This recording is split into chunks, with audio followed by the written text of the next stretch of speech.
Welcome back to Infidelity Tales Lab. We're incredibly grateful for your support. Before we begin today's tale, tell us, which city or country are you joining us from? We love connecting with our global audience. Now, let's dive into today's story. Chapter 1. The Perfectly Imperfect Life. Liam Hardrove's success came with sacrifice.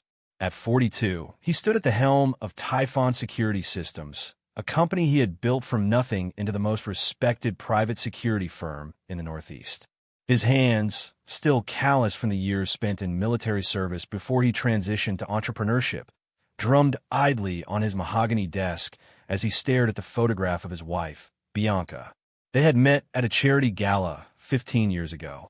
Bianca Montgomery was a vision in emerald, sophisticated, sharp-witted, and carrying herself with an elegance that made every head turn. Liam, fresh out of the Rangers with a fledgling security consultancy and haunted eyes that had seen too much combat, felt out of place among the glittering elite. Yet somehow, she had chosen him. "You're not like these other men," she had whispered that night, red lips close to his ear. "You've lived in the real world." Their courtship had been swift, passionate. Within a year, they were married, and within another, their daughter Phoenix was born. The name had been Bianca's choice, symbolic of Liam's new life rising from the ashes of his violent past. The early years were golden. Liam's business expanded as his reputation for ruthless efficiency and discretion spread among high-profile clients. Bianca, with her background in public relations, crafted his company's image with precision. Their home in Ravenswood Heights became a fortress of luxury. 6 bedrooms, an indoor pool, a state-of-the-art security system that Liam had personally designed. Yet lately, something had shifted. Bianca's touches grew less frequent, her kisses perfunctory. At night, she turned away from him, claiming exhaustion from her charity work with the Ravenswood Foundation. Their conversations became transactional, discussions about Phoenix's private school, household management, social obligations. Liam told himself it was normal. Marriages evolved, but the soldier in him, the part trained to detect threats before they materialized, sensed danger. There were calls she took in private, stepping onto the terrace with the door closed. Lunches that ran suspiciously long. New clothes that seemed chosen to impress someone other than him. A password suddenly appeared on her phone. Yesterday, when he mentioned a weekend trip to their lake house, panic had flashed in her eyes before she composed herself and claimed a scheduling conflict. Liam had considered having her followed. He had the resources, men who could shadow her without detection. But something held him back. Trust, perhaps, or fear of what he might discover. Phoenix, now 14, had grown increasingly withdrawn. When he asked about her mother's activities, she would shrug, avoid eye contact, mumble that she didn't know. But there was something in her expression, a flicker of knowledge, of complicity perhaps, that troubled him deeply. The intercom on his desk buzzed, interrupting his thoughts. "Mr. Hardrove, your 2 p.m. is here. Mr. Davenport from the governor's security detail." "Send him in," Liam replied, sliding the photo of Bianca face down. As he stood to greet his client, his phone vibrated in his pocket. Bianca's name flashed on the screen. He let it go to voicemail. Whatever it was, it could wait. Business came first, it always had. Later, as he was wrapping up the meeting, his phone vibrated again. Then again, and again. Finally, a text message appeared. "Emergency. Call me now." Frowning, he excused himself and stepped into the hallway. "Bianca, what's wrong?" he asked without preamble. Her voice came through breathless, panicked. "Liam, there's someone in the house. I heard glass breaking. I'm locked in our bedroom." His blood ran cold. "Have you called the police?" "Yes, they're on their way, but Liam, I'm scared. Please come home now. I'm on my way. Stay on the line with me." He was already moving, signaling to his security chief, Trevor, as he sprinted toward the elevator. 15 minutes. That's how long it would take to reach Ravenswood Heights, even with Trevor breaking every speed limit. 15 minutes for his world to collapse. Chapter 2. The Shattered Glass. Rain pounded against the windshield as Trevor maneuvered the SUV through afternoon traffic. Liam kept Bianca on the line, listening to her ragged breathing. She had fallen silent after whispering that she heard footsteps outside the bedroom. Bianca! Liam's knuckles whitened around the phone. Bianca, talk to me. Then came a scream, piercing, terrified, followed by the sound of splintering wood. The line went dead. Faster, Liam ordered, though Trevor was already pushing 90 on the highway. They screeched through red lights, narrowly avoiding collisions as Trevor leaned on the horn.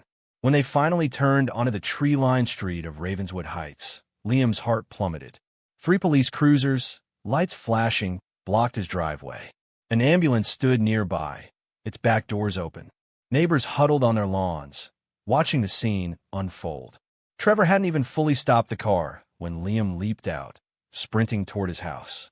A uniformed officer tried to intercept him. "Sir, you can't. This is my house." Liam shoved past him, racing up the stone pathway. The massive front door stood ajar, shards of decorative glass scattered across the marble foyer. Blood, a smear of it, marked the cream-colored wall. "Bianca! Phoenix!" Liam called out, his voice echoing through the cavernous entrance hall. Movement on the staircase caught his eye. Phoenix hurried down, her face ashen, eyes reddened from crying. She wore her school uniform still, though it was hours past dismissal time. "Dad!" She crashed into him, trembling violently. "Don't go inside," she begged, fingers digging into his arms. "Mom doesn't want you to see." "See what? Where's she? What happened?" Phoenix shook her head, tears streaming down her face. It's bad, Dad. The police are with her. There's blood everywhere in your bedroom." Cold dread washed over him. Gently but firmly, he disentangled himself from Phoenix's grip. "Stay here," he instructed, then took the stairs 2 at a time. The upper hallway was crowded with officers and crime scene technicians. They parted silently as Liam approached, their faces grim. At the end of the corridor, the double doors to the master suite stood open. Inside, he could hear a woman sobbing. Liam pushed his way through, freezing on the threshold. The destruction was catastrophic. Their king-size bed had been overturned, the mattress slashed open. Drawers had been pulled out and emptied, their contents strewn across the floor. The wall safe behind the Monet reproduction hung open and empty. But it was the bathroom that drew Liam's horrified gaze. Blood spattered the marble tiles and glass shower enclosure. Handprints smeared the white countertop. And there, huddled on the floor with a female officer kneeling beside her, was Bianca. Her face was nearly unrecognizable. One eye swollen shut, lips split, a gash across her forehead, still seeping blood. Her cream silk blouse was torn and stained crimson. She cradled her left arm, which bent at an unnatural angle. When she saw Liam, she shrank back against the bathtub. "Ma'am, it's your husband," the officer reassured her. "Liam," Bianca whispered. "Oh God, Liam." He dropped to his knees beside her, careful not to touch her, seeing how she flinched at sudden movements. "What happened? Who did this to you?" A male detective stepped forward from the shadows of the walk-in closet. "Mr. Hargrove, I'm Detective Sullivan. We need to ask you some questions." Later, Liam snapped. "My wife needs medical attention." "Paramedics are on their way up," Sullivan replied, his expression neutral but eyes watchful. "Sir, where were you between noon and 2 p.m. today?" "In my office. I had meetings scheduled all afternoon." "Can anyone verify that?" Liam's head snapped up. "Are you seriously asking me if I have an alibi? You think I did this to my own wife?" "Standard procedure, sir. In domestic cases." "This isn't a domestic case," Liam growled, rising to his full height. "Someone broke into my home and attacked my wife. And instead of looking for them, you're wasting time questioning me." "Dad!" Phoenix's voice came from the bedroom doorway. Though Liam had told her to stay downstairs, of course she had followed. She stood there white-faced, staring at her mother's battered form. "Phoenix, go back downstairs," Liam ordered. "Actually," Sullivan interjected, "I'd like to speak with your daughter, too." Liam stepped toward the detective, invading his personal space. "My daughter is 14 years old. She's traumatized. Whatever questions you have can wait." Sullivan held his ground. "Mr. Hargrove, I understand you're upset, but this is a criminal investigation. We need to establish the facts quickly." The facts are that my wife called me in a panic because someone broke into our home. I have that call recorded on my phone. While I was on my way here, I heard her scream, and the line went dead. I arrived to find this. Liam gestured around the demolished room. Now, either you start looking for the person who did this, or I'll have my lawyer here in 10 minutes. The standoff was interrupted by paramedics rushing in with a stretcher. As they attended to Bianca, Liam moved to Phoenix, placing an arm around her shoulders and guiding her back to the hallway. "What did you see?" he asked quietly, once they were away from the police. "Were you home when it happened?" Phoenix shook her head. "I got home from tennis practice and found all the police cars. They wouldn't let me inside at first, but then Mom asked for me." Something in her tone made Liam look down sharply. "Phoenix, is there something you're not telling me?" The girl's eyes, so like his own, darted away. "No," she mumbled. "Phoenix, Mom's been acting weird lately, and I found something." She broke off as Sullivan approached them. "Mr. Hargrove, the paramedics are taking your wife to Mercy Hospital. You can follow in your vehicle, but I'll need both of you to come to the station tomorrow morning to give formal statements." Liam nodded curtly. "We'll be there. Now, if you'll excuse us, I need to take care of my family." As they headed downstairs, Phoenix tugged at his sleeve. "Dad, there's something in Mom's study. Something you should see before." But they were interrupted by the paramedics bringing Bianca down on the stretcher. Her eyes, glazed with pain or perhaps medication, found Liam's. "Don't trust anyone," she whispered as they passed. What Liam couldn't see was the sideways glance Bianca cast at Phoenix. A warning, a threat perhaps, that made the girl fall silent. By the time they reached the hospital, Phoenix's momentary openness had vanished, replaced by the same guarded expression she'd worn for months. Whatever she had been about to show him would have to wait. But that night, as Bianca slept in her hospital room, bruised face slack from morphine, Liam couldn't shake the feeling that he had missed something crucial.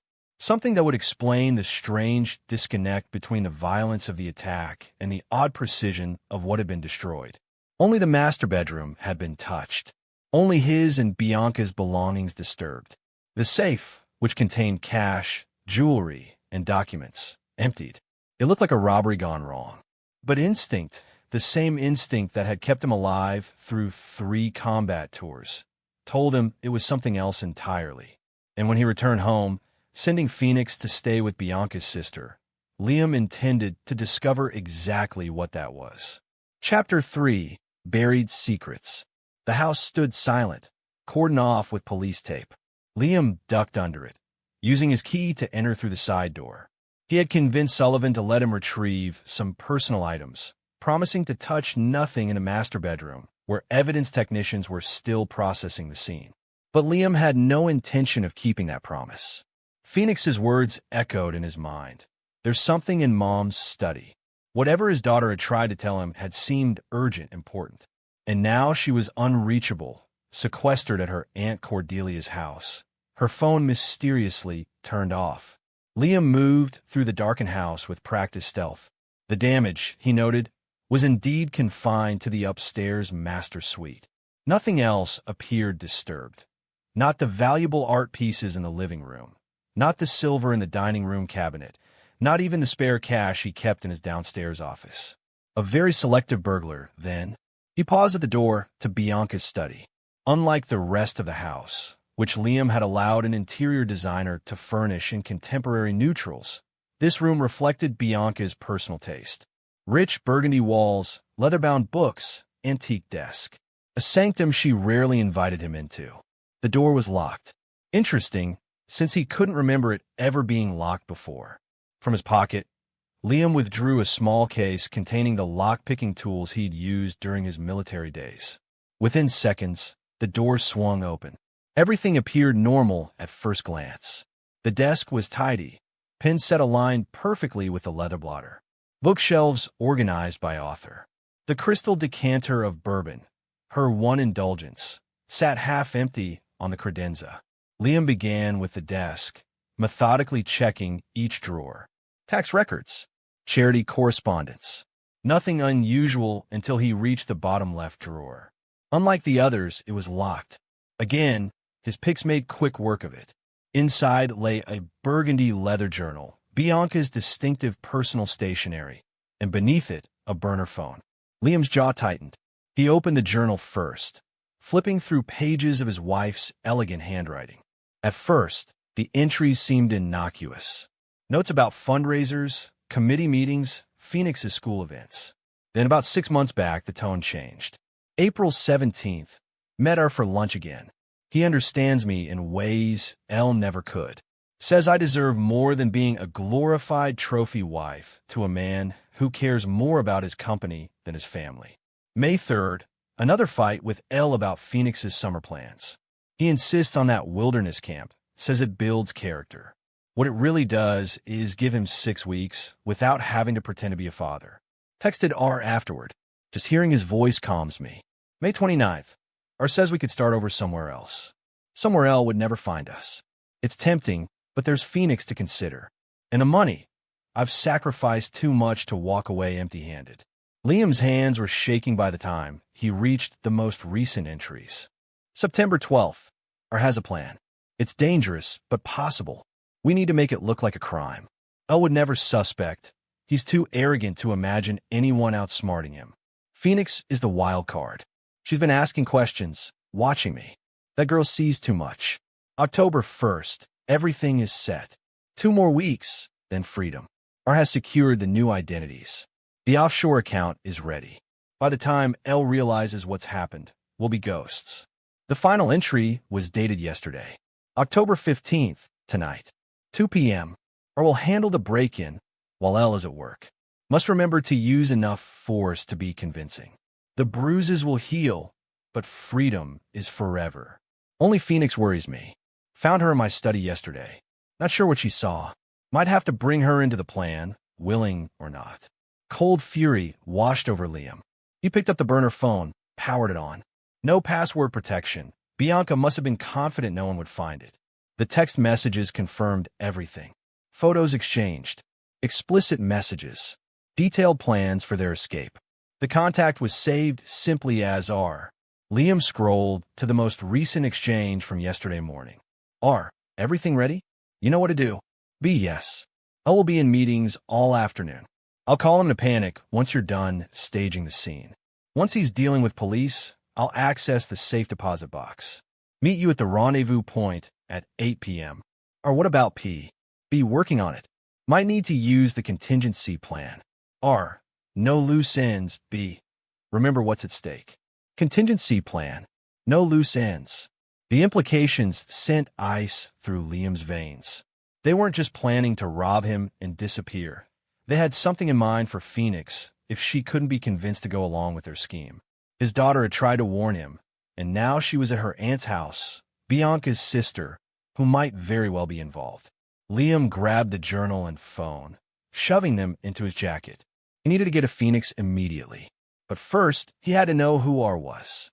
He plugged the burner phone into his laptop, running a program that Typhon Security used to extract metadata from devices. Within minutes, he had a name attached to the mysterious R. Russell Vega. The name meant nothing to him, but a quick search revealed everything Liam needed to know. Russell Vega, 38, served 10 years for armed robbery before being paroled 3 years ago.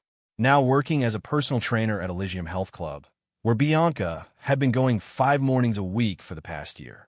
Liam's security training kicked in. First priority, secure Phoenix. Second, gather evidence. Third, develop counterplan. As he headed for his car, Liam's phone rang. Unknown number. Hello, he answered cautiously. Dad. Phoenix's voice was a frantic whisper. Dad, I'm scared. Aunt Cordelia is acting weird. She keeps talking to someone on the phone about a change of plans.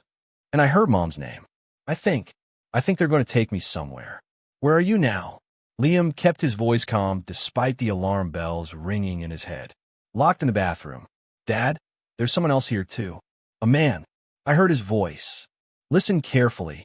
Is there a window? Yes, but it's small, and we're on the 2nd floor. Can you fit through it? A pause. Maybe. Check if there's a tree, drain pipe, anything you could use to climb down. He heard rustling, then, there's an oak tree pretty close. I might be able to reach a branch. Good. Get out that way. then run to the neighbor's house directly to the right of Cordelia's. Go to the back door. Tell them you need help. I'm on my way, but it will take me 20 minutes to get there. Dad, what's happening? Is Mom? Phoenix, I promise I'll explain everything. But right now, you need to focus on getting out safely. Call me back from the neighbor's house. After hanging up, Liam sped toward Cordelia's upscale suburb, mind racing. Bianca's injuries, the stage break-in, the empty safe, Phoenix's attempted warning, and now this. It all pointed to one conclusion. His wife and her lover hadn't just been planning to steal his money and disappear. They'd plotted something far worse. And somehow, Phoenix had discovered their scheme, which made her a liability they needed to eliminate. Chapter 4. The Spider's Web. The dashboard clock read 7:43 p.m. when Liam screeched to a halt outside the sprawling Tudor home where Cordelia Montgomery lived. No police cars yet, though he'd called them en route after receiving Phoenix's terrified confirmation that she'd made it to the neighbor's house. A retired judge named Lawrence Whitfield who had immediately recognized the danger and locked down his home. Liam approached cautiously, gun drawn. The Glock 19 he carried was licensed and registered, one of the few firearms he kept that was. After his years in black ops, old habits died hard. Lights blazed from every window of Cordelia's house, but an eerie silence permeated the property. The front door stood slightly ajar. Inside, chaos reigned. Furniture overturned, a vase shattered on the marble floor, a splash of red wine on the white carpet like spilled blood. Signs of struggle or a hasty departure. Cordelia? Liam called out, moving from room to room with practiced efficiency. No response. In the kitchen, a pot of pasta water still boiled on the stove, steam clouding the air. 2 places had been set at the island counter. A woman's purse, designer, undoubtedly Cordelia's, lay spilled on the floor, contents scattered. Liam climbed the stairs, alert for any sound. The bathroom door at the end of the hallway hung askew, the lock clearly forced from the outside. Phoenix's escape route, the window, was still open, curtains billowing in the evening breeze. The master bedroom told the final chapter of the story. Closet doors flung wide, clothes missing. A suitcase gone from the rack where several others remained. On the bed, a plane ticket confirmed his suspicions. Cordelia Montgomery, one way to Belize, departing from a private airfield at 9 p.m. tonight. Bianca's sister was in on the plan, and now she had fled, likely to rendezvous with our once she'd realized Phoenix had escaped. Sirens wailed in the distance as Liam dialed Sullivan. Detective, we have a situation at Cordelia Montgomery's residence. He began without preamble. My daughter was being held here against her will. She's safe now, but her aunt has fled. I believe she's involved in what happened at my house. Sullivan's response was measured. Mr. Hargrove slowed down. Your daughter called this in already. Officers are en route. Where are you now? At Cordelia's house. And before you ask, yes, I entered without permission. My daughter was in danger. Stay where you are. Don't touch anything else. A pause. Your wife is missing from the hospital, Mr. Hargrove. Did you know that? The news sent a jolt through Liam. When, about an hour ago, security footage shows her leaving with a man. Tall, muscular build, baseball cap pulled low. They're reviewing the tapes now. Vega. It had to be. Bianca's injuries, already established as evidence, would support her story of being victimized. Perfect cover for their disappearance. Detective, I've discovered evidence suggesting my wife staged the break-in as part of a larger plan. She and her lover, a man named Russell Vega, intended to empty our accounts and disappear. When my daughter discovered their plan, they decided to eliminate her as a witness. A heavy silence followed. That's a serious accusation, Mr. Hargrove. I have her journal and a burner phone with their communications. And now we have Cordelia's involvement and planned escape. It all fits. We'll need that evidence. Liam hesitated. The police would move too slowly, constrained by procedure. By the time they acted, Bianca, Vega, and Cordelia could be anywhere. I'll bring it to the station tomorrow, he said finally. Right now, I need to get to my daughter. Mr. Hargrove, Sullivan began, but Liam had already ended the call. Next door, Phoenix flung herself into his arms the moment Judge Whitfield opened the door. Liam held her tightly, breathing in the scent of her hair, reassuring himself she was unharmed. "You're safe now," he murmured. "I've got you." Over her head, he met Whitfield's grave expression. The judge, in his 70s but still formidable, nodded toward his study. "She told me some concerning things, Hargrove. If even half of it is true, you have a serious situation on your hands." Once Phoenix was settled with a cup of tea, watched over by Whitfield's wife Miriam, the two men withdrew to the book-lined study.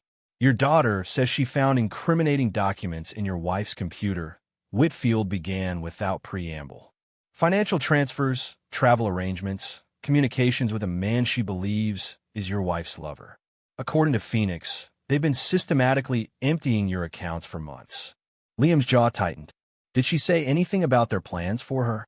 Whitfield's expression darkened. "She overheard a conversation between your wife and sister-in-law.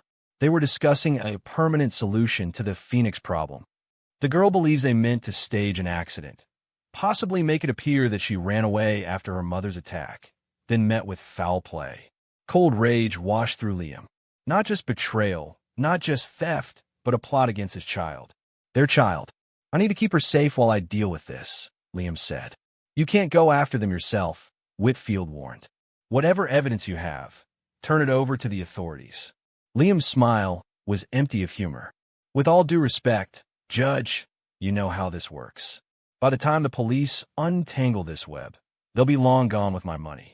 And they'll try again with Phoenix. She's the only witness who can contradict Bianca's version of events." Whitfield studied him. "I was a prosecutor before I was a judge, Hargrove. I've seen what happens when people take justice into their own hands." "This isn't about justice," Liam replied softly.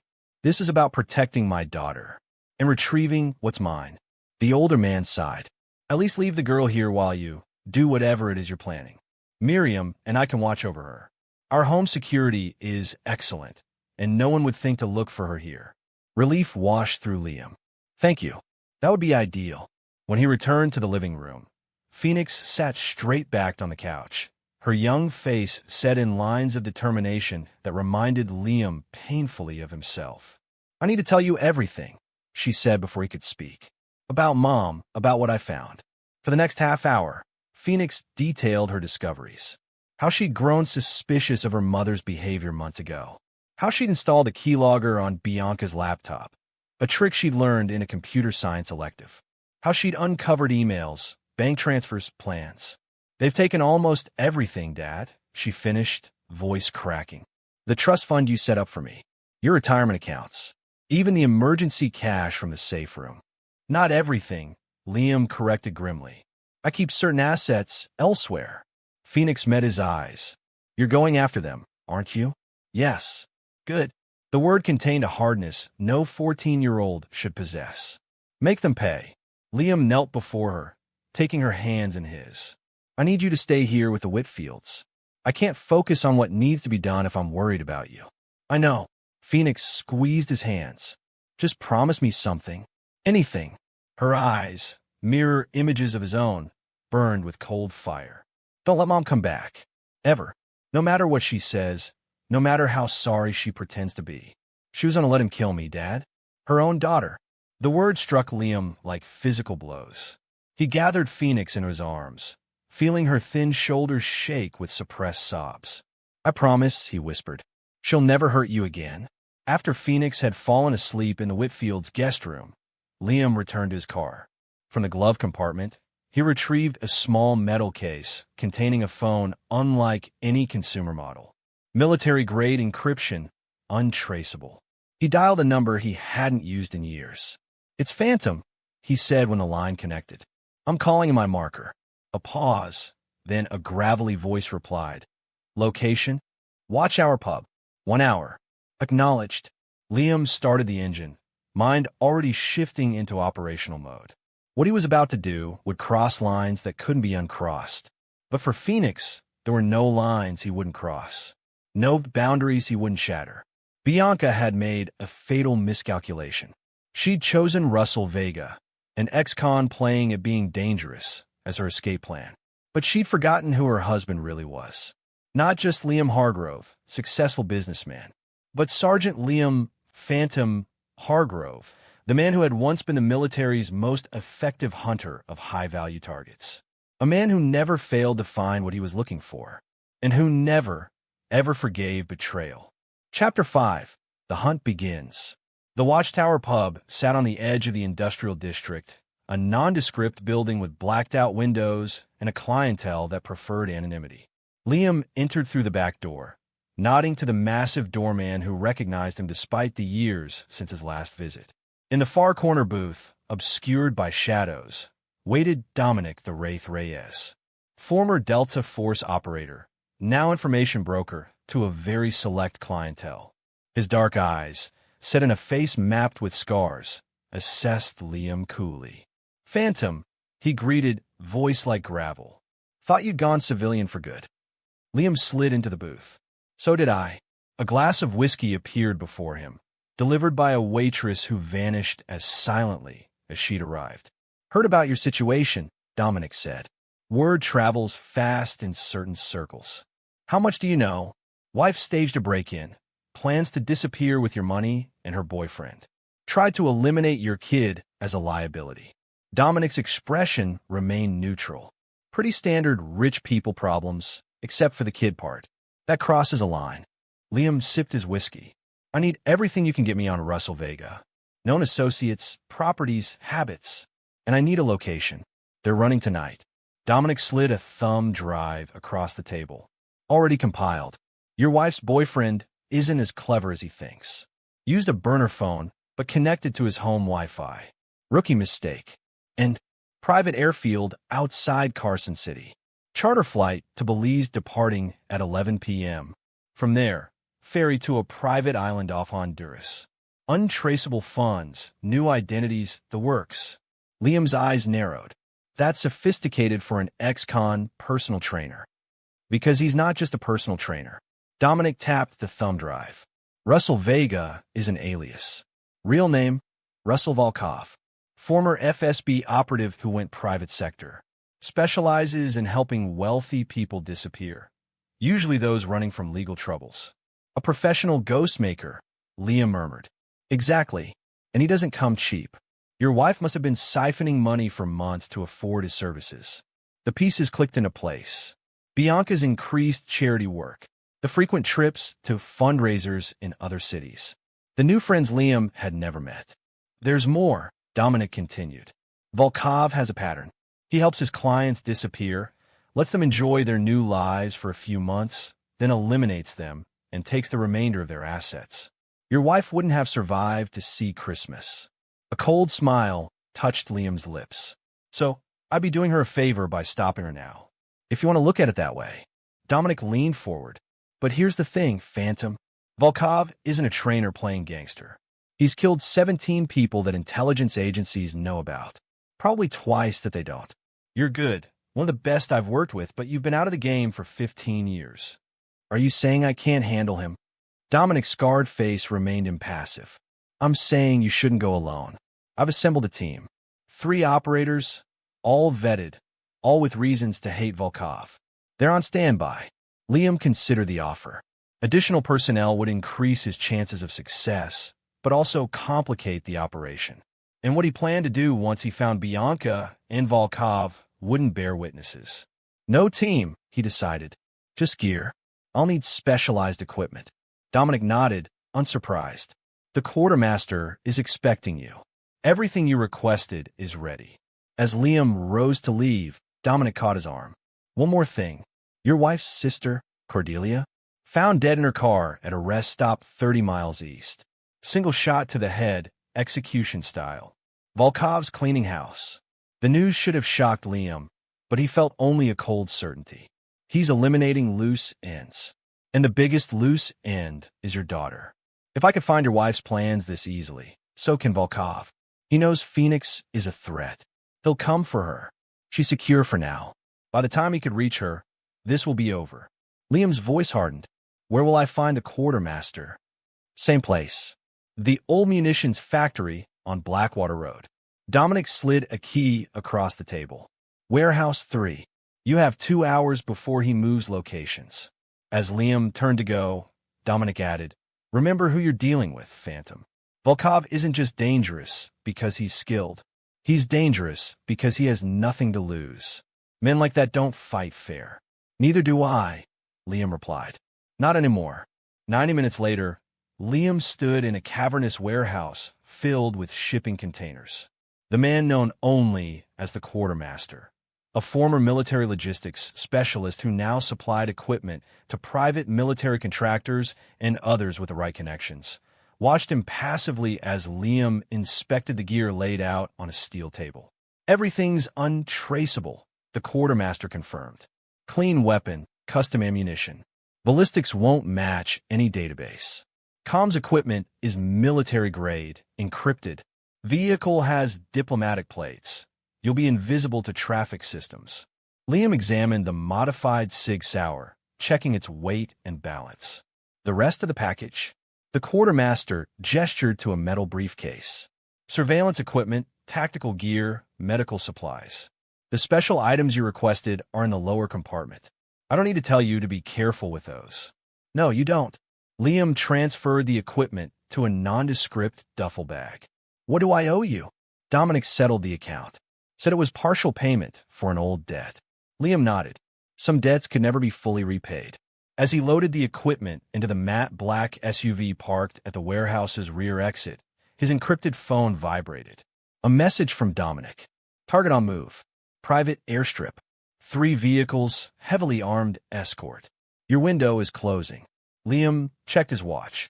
9:47 p.m. The flight was scheduled for 11 p.m., but knowing Volkov, they'd take off the moment everyone was aboard. He had maybe an hour to intercept them before they left U.S. airspace. Before departing, he called Judge Whitfield's secure line. How's Phoenix? He asked without preamble. Sleeping, the judge replied. We've moved her to the panic room, as you suggested. No one's getting to her here. I need to speak with her. A few moments passed. Then Phoenix's voice came on the line. Dad, did you find them? Not yet, but I will soon. Liam kept his voice steady. I need you to stay with the Whitfields until this is over. No matter what you hear, no matter who contacts you, don't leave their protection. Understand? I understand. A pause. Be careful, Dad. I will. Liam gripped the phone tighter. Phoenix, if something happens to me, there's a letter in my office safe. The combination is your birthday. It explains everything, including where to find the emergency fund I set up years ago. It's enough to take care of you until you're 30. Nothing's going to happen to you, Phoenix insisted, but her voice trembled. Of course not, Liam agreed. But just in case. I love you, Phoenix. Everything I've ever done has been to protect you. Remember that. I love you too, Dad. After ending the call, Liam programmed the coordinates of the private airstrip into the SUV's navigation system. As he pulled onto the highway, he felt a familiar calm settling over him. The operational focus that had once made him legendary in the special operations community. Phantom, they called him. The ghost who appeared from nowhere, completed impossible missions, and vanished without a trace. Tonight, Phantom would hunt once more. And this time, he wasn't bound by rules of engagement. Chapter 6. Closing the Trap. The private airstrip glowed with runway lights against the night sky, a small oasis of illumination amid rolling desert hills. From his position on a ridge half a mile away, Liam observed the activity through high-powered night vision binoculars. 3 black SUVs were parked beside a sleek Gulfstream jet. Men in tactical gear, 6 of them, patrolled the perimeter. Professional security, not airport personnel.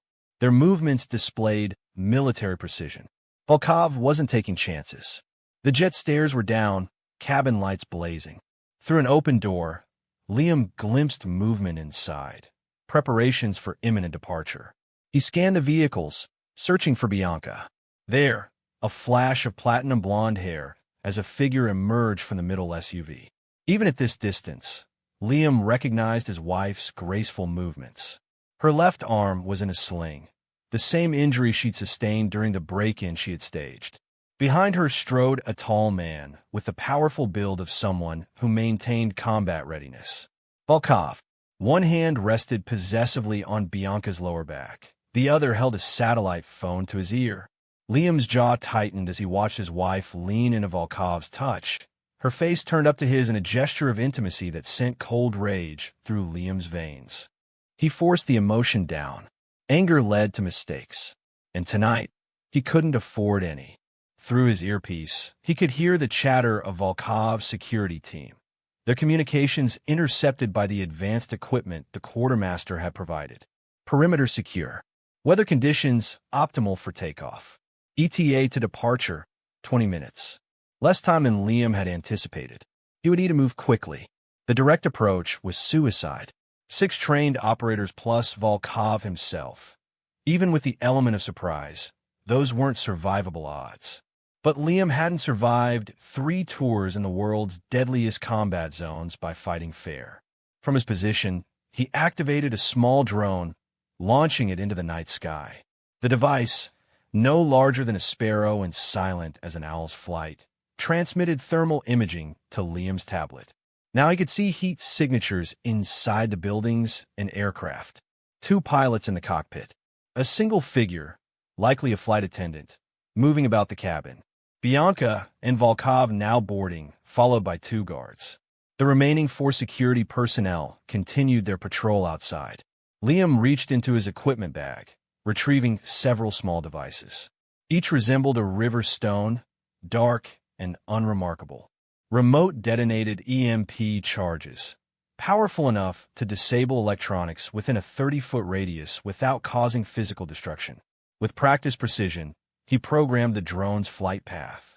It would drop the charges at strategic points around the airstrip, near the aircraft's avionics, the SUV's engine compartments, the building housing the communications center. As the drone departed on its mission, Liam moved.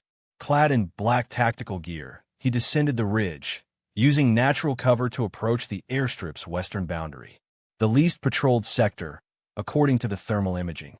Through his earpiece, he monitored the security team's communications. Runway clear. Final pre-flight checks underway. Departure in 12 minutes. The drone completed its circuit, returning silently to Liam's position. On his tablet, he confirmed the placement of the EMP charges. All in position. 10 minutes to departure. Liam reached the perimeter fence. Using wire cutters, he created an opening just large enough to slip through. The blackout fabric covering his tactical gear absorbed light, rendering him nearly invisible against the desert landscape. 8 minutes. He positioned himself behind a fuel storage tank, 200 yards from the aircraft. Through his scope, he could see Bianca through the jet's windows. She was sipping champagne, laughing at something Volkov said. The injuries that had appeared so severe at the hospital seemed to trouble her remarkably little now. 6 minutes. Liam activated his comm system, connecting to the aircraft's frequency. With vocal mimicry technology, another of the quartermaster's special items, he transmitted a message in the voice of air traffic control. Gulfstream November 679er, be advised we're showing a mechanical warning on your port engine. Request you delay departure for inspection. Through his scope, Liam saw the pilots exchanging concerned glances. One of them rose, exiting the cockpit to confer with Volkov. 5 minutes. The diversion worked. Volkov emerged from the aircraft, followed by 2 security personnel. They moved toward the engine in question, inspecting it with flashlights. For minutes, Liam detonated the EMP charges. The effect was immediate and devastating. The airstrip plunged into darkness as the runway lights died. The SUV's electronics shut down. Inside the aircraft, the cabin lights flickered and failed. Chaos erupted. Security personnel activated flashlights, moving in defensive formation around the jet. Through his night vision goggles, Liam tracked their movements. Predictable responses to an unexpected crisis, exactly as he'd planned. 3 minutes. Using the confusion as cover, Liam approached the aircraft. The security team had split up, 2 men with Volkov, 2 checking the perimeter, 2 guarding the jet's entrance. The odds were improving. 2 minutes. Liam deployed his next countermeasure. Smoke grenades launched from a compressed air device. Silent, with no heat signature to trigger thermal alarms. The dense smoke billowed across the tarmac, obscuring visibility even further. Security comms erupted with confused chatter. Possible fire. Check the fuel lines. Negative visual on the southeast corner. Maintain positions. Could be a diversion. 1 minute. Moving through the smoke like the phantom of his code name, Liam reached the first pair of guards. They never saw him coming. Precision strikes to the brainstem with a carbon fiber baton. Non-lethal, but instantly incapacitating. 30 seconds. The guards at the aircraft's entrance were more alert, sensing movement in the smoke. One raised his weapon just as Liam emerged from the darkness. A silenced shot. A precise hit to the shoulder, disabling without killing. The second guard managed to fire once before Liam's tranquilizer dart found his neck. The gunshot echoed across the airstrip, triggering alerts from the remaining security team. 0. Liam ascended the aircraft stairs, entering the cabin. The flight attendant, a young woman with wide, terrified eyes, raised her hands immediately. "Please," she whispered. "I'm just staff. I didn't know." "Out," Liam ordered, gesturing to the exit. "Run. Don't stop until you reach the main road." She fled without hesitation. Bianca stood frozen in the center of the cabin, champagne flute still in her hand. In the dim emergency lighting, her face appeared ghostly pale, the bruises from her staged attack stark against her skin. "Liam," she breathed, shock evident in her voice. "How did you? Where's the money, Bianca?" He interrupted, voice deadly calm. She took a step back. "I don't know what you're. 15 years of marriage, and you still think you can lie to me?" Liam advanced slowly. "The offshore accounts. The liquidated assets. Where?" Fear flickered in her eyes, quickly replaced by calculation. She set down the champagne flute, composing herself. "It's too late, Liam. Even if you stop us tonight, you'll never recover what we've taken. It's gone, converted to untraceable cryptocurrency, spread across dozens of digital wallets only Russell can access." "Russell?" Liam let out a humorless laugh. "You mean Volkov? The man who's killed every client he's ever helped disappear? How long did you think you'd survive once you reached that island?" Uncertainty crossed Bianca's features. "What are you talking about? Russell loves me. We've been planning this for a year." "I know." Liam removed a tablet from his tactical vest, activating it. On the screen appeared documents, intelligence files, forensic financial analysis, photographs of crime scenes. Russell Volkov, former FSB assassin. Current specialty, helping wealthy individuals disappear, then eliminating them and seizing their assets once they're safely beyond jurisdiction. He swiped to crime scene photos. Claudia Bernhard, Timothy Westfield, Alonso Rivera, all clients, all dead within 6 months of their disappearance. All found with similar wounds, a single shot to the base of the skull. Bianca's composure cracked. "You're lying, trying to turn me against him." "Am I?" Liam swiped to a final document. A bank statement showing transfers from an account labeled B. Montgomery to a series of shell companies. "Why was your sister paying him, Bianca? What was Cordelia's role in all this?" She was helping us. With Phoenix. Once we were settled, she would bring Phoenix to join us." Liam's expression hardened. "Cordelia is dead. Shot execution style at a rest stop 30 miles east of here. Volkov's cleaning house, eliminating everyone who could connect him to you. You next. Then our daughter." The color drained from Bianca's face. "No, that's not possible. Cordelia was supposed to meet us here. She never will, and neither will Volkov." Liam checked his watch. His 2 remaining men are currently searching for the source of the EMP blast. They'll find a series of charges set to detonate in approximately 40 seconds. As if on cue, muffled explosions echoed across the airstrip. Bianca flinched. "What have you done?" "Created a diversion. Non-lethal, but convincing. Emergency services are already en route, responding to what appears to be a failed attempt to steal a private aircraft." Understanding dawned in Bianca's eyes. "You're framing Russell. No need to frame a man for crimes he's actually committed. The evidence of his past operations is already in FBI possession, anonymously delivered an hour ago. along with details of your conspiracy, including the staged attack and plans for Phoenix. Fury replaced fear on Bianca's face. You self-righteous bastard. You think you've won? That you've saved the day? You have no idea what it's been like being married to you. The great Liam Hargrove, so dedicated to his company he forgot he had a family. I never forgot, Liam replied quietly. Everything I built was for you and Phoenix. Everything. Well, you can keep it all, Bianca spat. Russell and I will start over somewhere else. We don't need your money. Liam almost pitted her delusion. There is no Russell and you anymore, Bianca. There never was. You were a mark, a wealthy, discontented wife he could manipulate into stealing from her husband. Once he had what he wanted, you would have become another body on his list. Sirens wailed in the distance, growing louder. You have a choice now, Liam continued. Surrender to the authorities, cooperate, perhaps get leniency, or run. But if you run, understand this. There's nowhere on earth you can hide that I won't find you. Bianca's laugh was brittle. Always the hero, aren't you? Let me guess, you'll graciously forgive me if I repent? Take me back into your home, your life. No. The single word fell between them like a stone. Whatever we had is dead. What you planned for our daughter ended any possibility of forgiveness.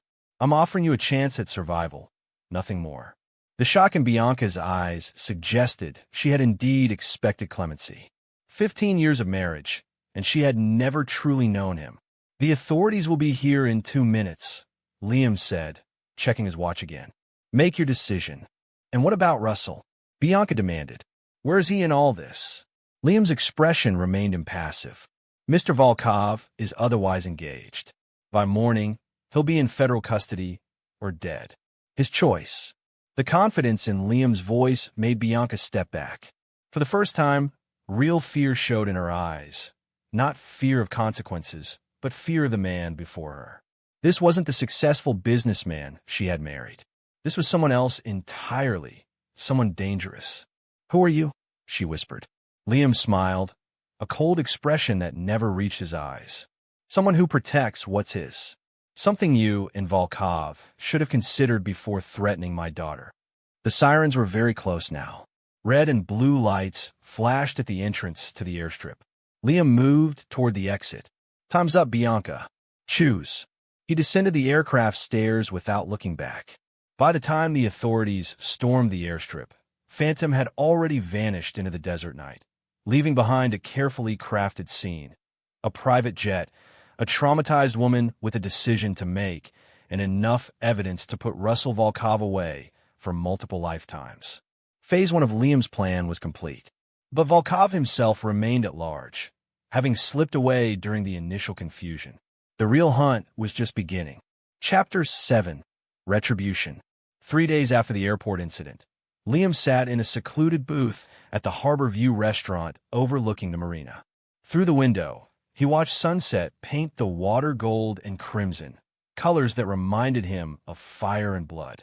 Appropriate, given the circumstances. The table before him held a laptop displaying security footage of Russell Volkov entering a luxury hotel in Vancouver 6 hours earlier. The man moved with the wary grace of a predator, constantly scanning his surroundings. His right arm was immobilized in a sling, a souvenir from his encounter with Liam at the airstrip, though the media reported only that unknown assailants had interrupted an attempted aircraft theft. Bianca had chosen surrender. Currently in federal custody, she was negotiating a plea deal, offering information on Volkov's operations in exchange for leniency. The evidence Liam had anonymously provided ensured she wouldn't walk free, but she might avoid the decades-long sentence otherwise awaiting her. Liam felt nothing at the thought of his wife in prison. The woman he had loved was gone, if she had ever truly existed at all. Phoenix was safe, still under Judge Whitfield's protection until Volkov was dealt with. She was speaking with therapists, processing the trauma of her mother's betrayal. The psychological wounds would take years to heal completely, but Phoenix was strong. Like her father, a shadow fell across the table as someone slid into the booth opposite Liam. Dominic Reyes, as scarred and imposing as ever, signaled to a waiter for whiskey before speaking. Vancouver, he said without preamble. Bold move, crossing the border when every law enforcement agency in the country is looking for him. He's desperate, Liam replied. His accounts are frozen, his clients abandoning him, his reputation in tatters. The man built his business on discretion. Now he's front-page news. Still dangerous. Maybe more so, now that he has nothing to lose. Liam nodded. That's counting on. Dominic's eyes narrowed. You want him to come after you.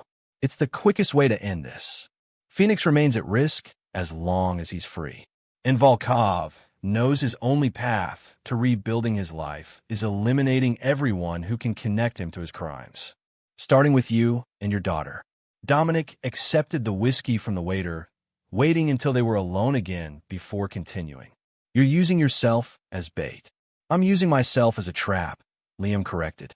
There's a difference. Dominic studied him. The authorities are closing in. FBI has his description, his aliases. It's only a matter of time before they find him. Time Phoenix doesn't have. Every day Volkov remains free is another day my daughter lives in fear. Liam's voice hardened. This ends now. My way.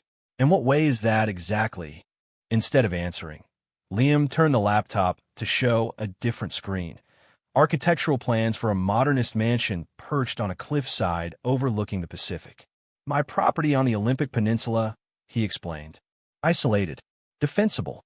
Completely off-grid. Understanding dawned in Dominic's eyes. You're drawing him there. He's already on his way. Tracking device on his vehicle shows movement north from Vancouver, approaching the coastal highway. Liam's smile was cold. I made sure certain information reached him.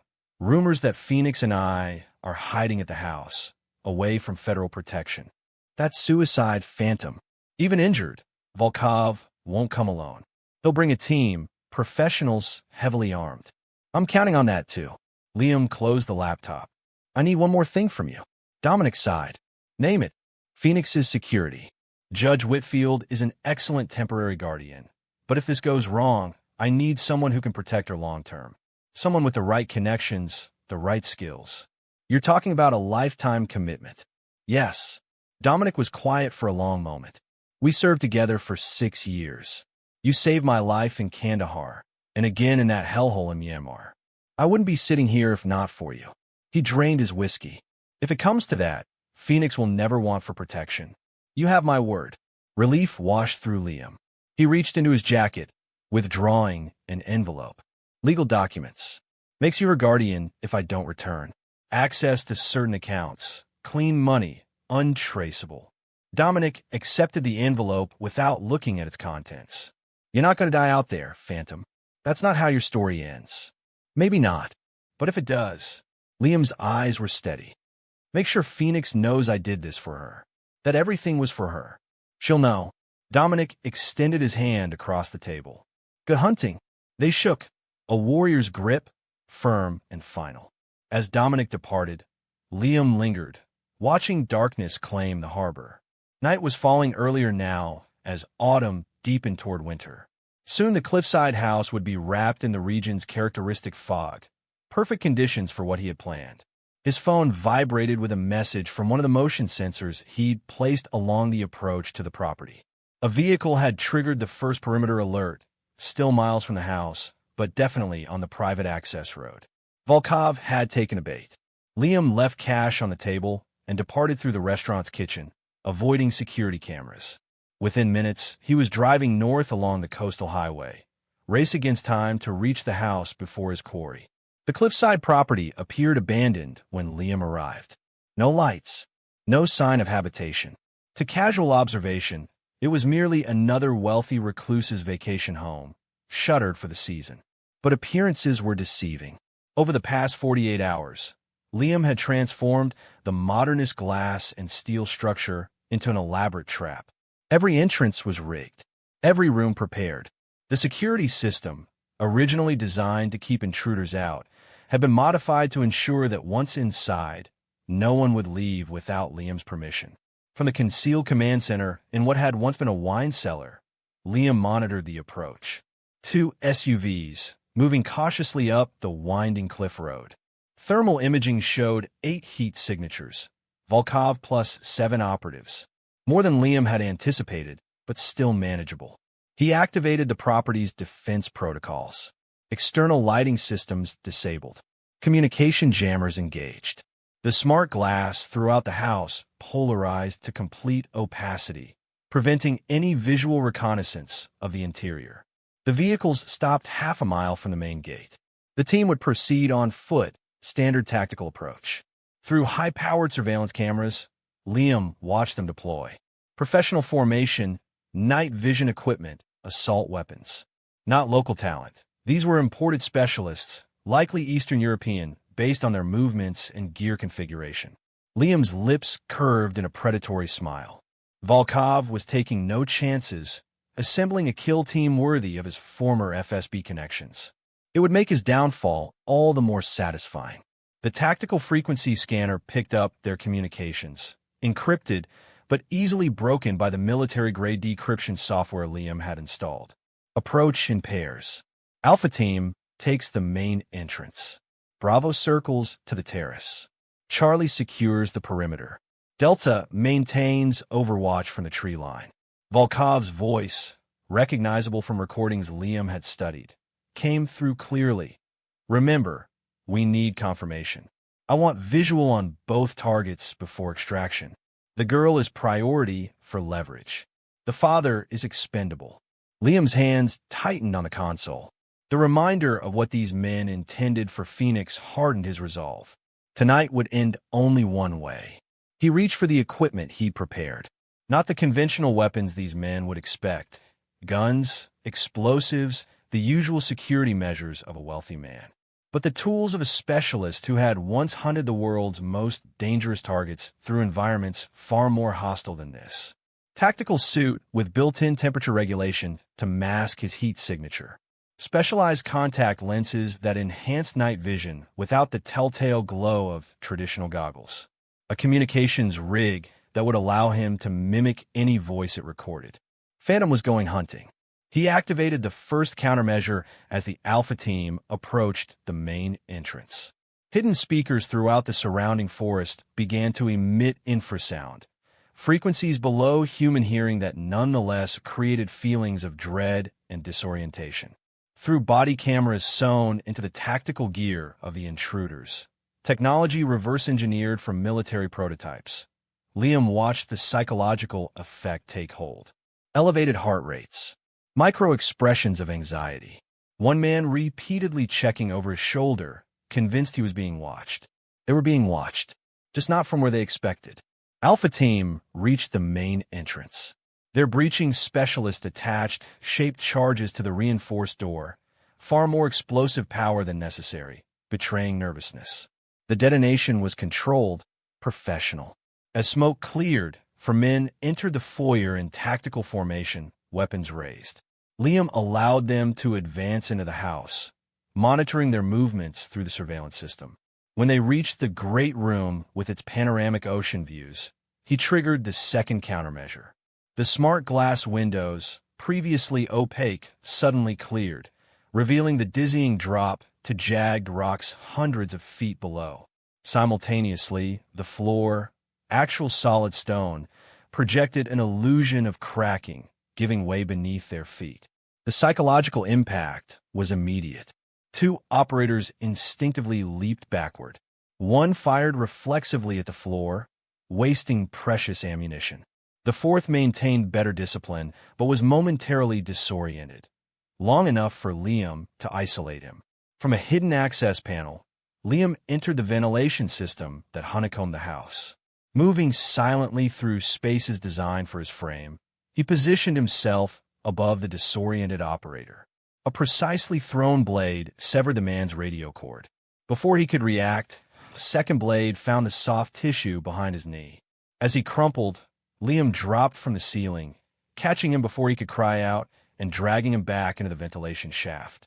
1 down, 7 to go. Using the communication system, Liam activated the captured operator's radio, mimicking his voice, all clear in the West Wing. Moving to the second floor, Volkov's response came immediately, negative. Hold position until Bravo Team secures the terrace. Outside, Bravo Team had encountered their own difficulties. The terrace doors, apparently unlocked, had triggered a localized gas release when opened. Nothing lethal, but powerful sedatives delivered via aerosol. Both operators collapsed before they could alert their teammates. 3 down. Charlie team, tasked with perimeter security, reported increasing unease. The infrasound was affecting them more severely in the open, surrounded by forests that seemed to breathe with malevolent intent. Shadows moved despite the absence of wind. Strange echoes distorted their communications. Liam targeted them next. From the tree line, he deployed a specialized drone, another military prototype designed for covert operations. Silent, radar invisible, it hovered above the increasingly agitated operators. Precision tranquilizer darts found their targets. 2 more down without a shot fired. Delta team, maintaining overwatch, lost contact with their colleagues. Attempts to radio for status updates went unanswered. The snipers exchanged nervous glances, training their rifles on the house with increased urgency. Liam allowed them a moment of mounting dread before striking. Moving through the forest with the silence that had earned him his code name, he approached from their blind spot. The first sniper never knew what hit him, a garrote wire around the throat, tightened with clinical precision to cut off blood flow to the brain. Unconsciousness came in seconds. Death would have followed in minutes, but Liam released the pressure at exactly the right moment. He wanted prisoners, not corpses. Not yet. The second sniper sensed movement too late. As he turned, Liam's combat knife found the nerve cluster in his shoulder. The rifle clattered to the ground as the man's arm went numb. A precise strike to the temple, and he joined his colleague in unconsciousness. 7 down. Only Volkov remained. Liam returned to the house through a concealed entrance, checking the surveillance system. Volkov had lost contact with his entire team and retreated to the main foyer, back against a wall, weapon ready. His injured arm appeared to pain him, but he moved with the dangerous competence of a cornered predator. From the command center, Liam activated the house's speaker system. His voice, calm, almost conversational, echoed through the empty halls. Your men are alive, Volkov. Unconscious but alive. For now. Volkov fired in the direction of the nearest speaker, shattering it. Where's the girl? He demanded. Safe. Far from here. It's just you and me. Hargrove. Volkov's laugh held no humor. You're full of surprises. Not the soft businessman I expected. No, Liam agreed. I'm something else entirely. Something your intelligence on me apparently failed to uncover. Another laugh, edged with genuine amusement despite the circumstances. The wife never mentioned her husband was a professional. My mistake. A mistake that will cost you everything. Volkov began moving again, checking corners, maintaining awareness of all approach vectors. Let's negotiate, Hargrove. I still have access to accounts your federal friends haven't frozen. Offshore holdings your wife didn't know about. We can make a deal. Can we? Liam's voice seemed to come from everywhere and nowhere. What could you possibly offer me? Money. A lot of it. And I disappear. For real this time. You never hear from me again. And I'm supposed to trust the word of a man who murders his clients? Who is planning to kill my child? Volkov's expression hardened. Business is business. Nothing personal. That's where you're wrong. Liam's voice dropped to a whisper that nonetheless carried perfectly through the house's acoustic design. This is entirely personal. From his position in a hidden observation room, Liam watched Volkov spin, try to locate the source of the voice. The former FSB operative's training was evident. He gave away nothing, maintained his composure even as he realized he was being hunted. If you're going to kill me, Volkov called out, at least have the courtesy to show yourself. One professional to another. Liam considered.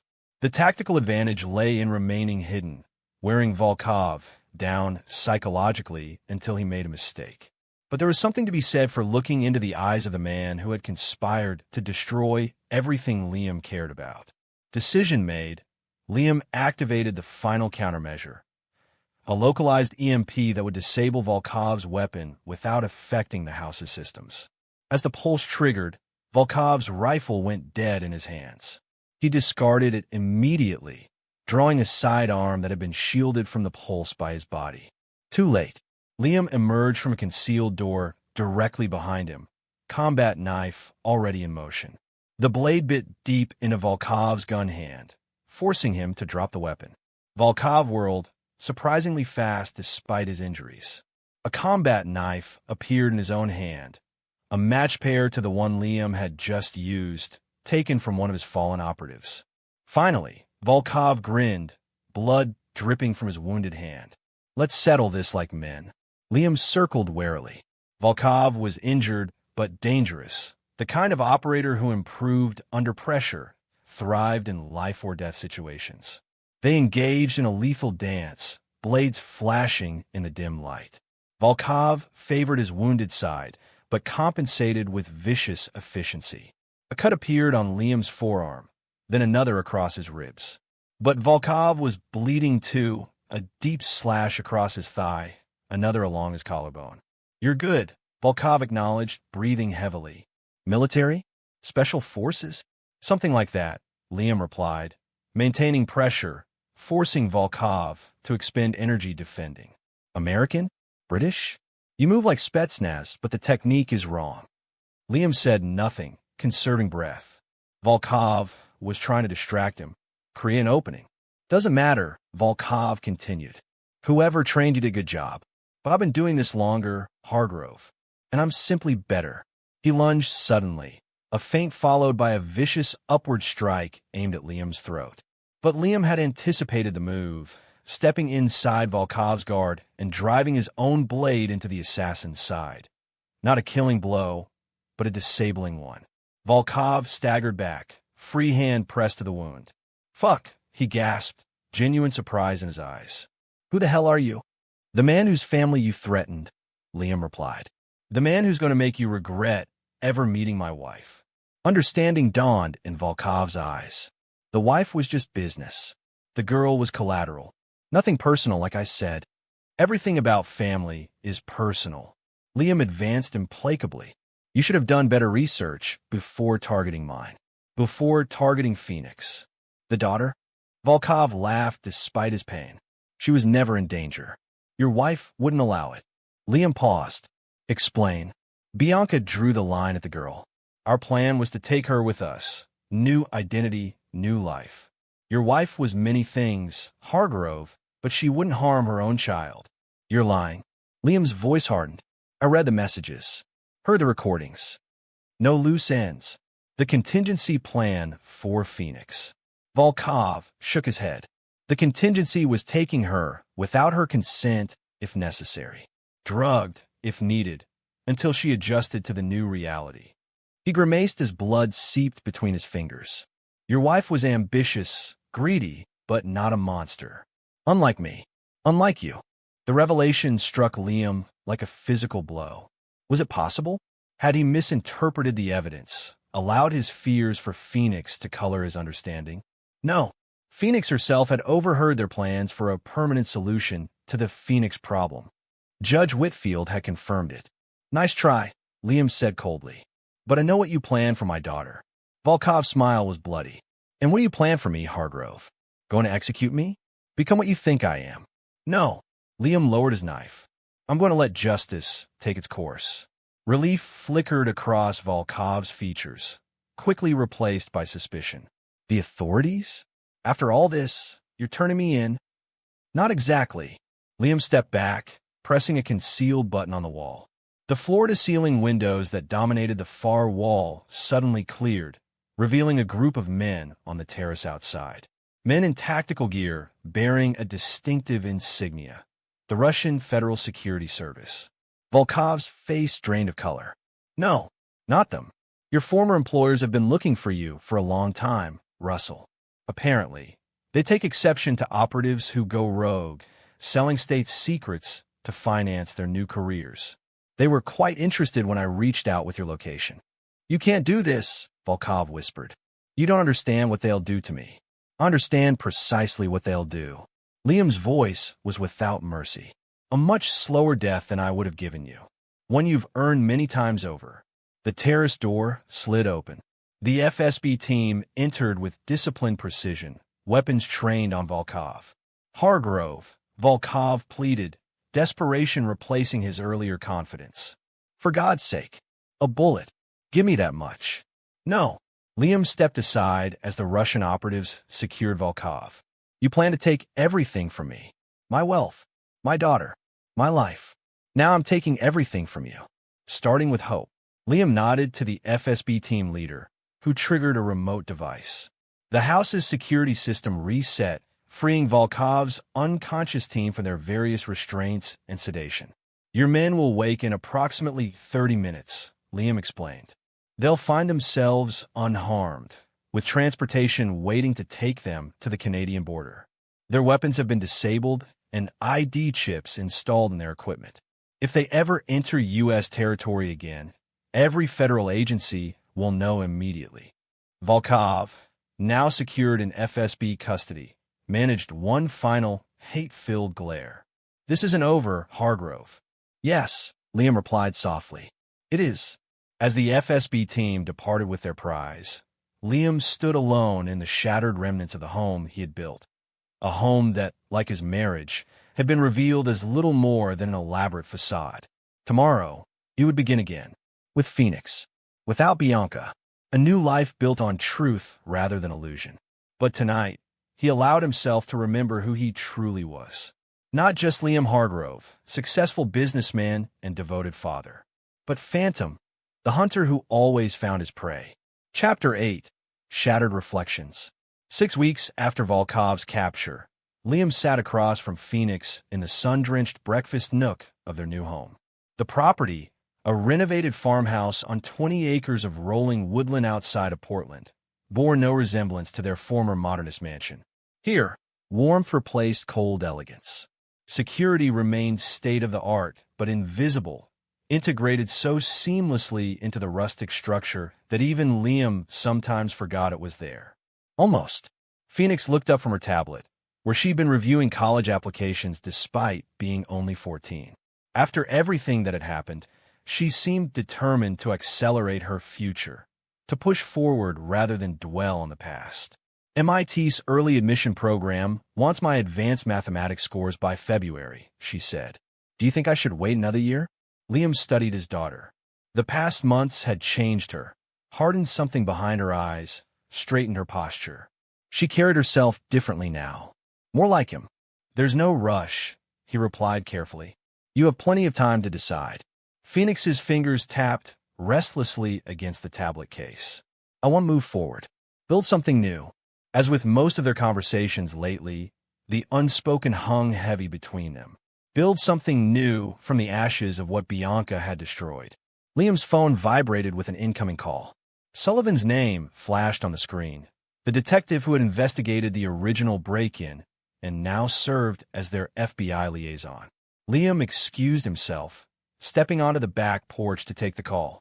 Hargrove, he answered. It's done, Sullivan said without preamble. Judge issued the sentencing this morning. 15 years for conspiracy, fraud, attempted kidnapping. With good behavior, she could be out in 10. Bianca's fate, decided in a sterile courtroom while Liam and Phoenix built their new life 3,000 miles away. Thank you for letting me know, Liam said, voice neutral. She asked about Phoenix again, Sullivan continued. Wanted to know if she could write to her. The restraining order is clear. Liam's tone hardened. No contact means no contact. I told her that. A pause. She had a message for you, though. Said to tell you she never intended for Phoenix to be harmed. That Volkov was lying about the contingency plan. The claim sent a familiar chill through Liam. During debriefing with federal authorities, Volkov had maintained that Bianca drew the line at harming Phoenix, that the permanent solution Phoenix overheard referred to permanently relocating her, not eliminating her. But Phoenix had been adamant about what she heard, and Judge Whitfield had corroborated her account. It doesn't matter what she intended, Liam replied finally. What matters is what she was willing to risk. My daughter's life, her safety, her future. Understood. Just passing along the message. After ending the call, Liam remained on the porch, watching wind ripple through the autumn-tinged trees surrounding the property. In the distance, a security team patrolled the perimeter, Dominic's men rotating shifts to ensure nothing from their old life could follow them here. Volkov had disappeared into the shadowy depths of the Russian security apparatus. The official story claimed he died during interrogation, but Liam's contacts suggested a different truth, that Volkov now languished in a secret prison somewhere in the Ural Mountains, sharing his extensive knowledge of international criminal networks in exchange for continued existence. Either way, he was no longer a threat.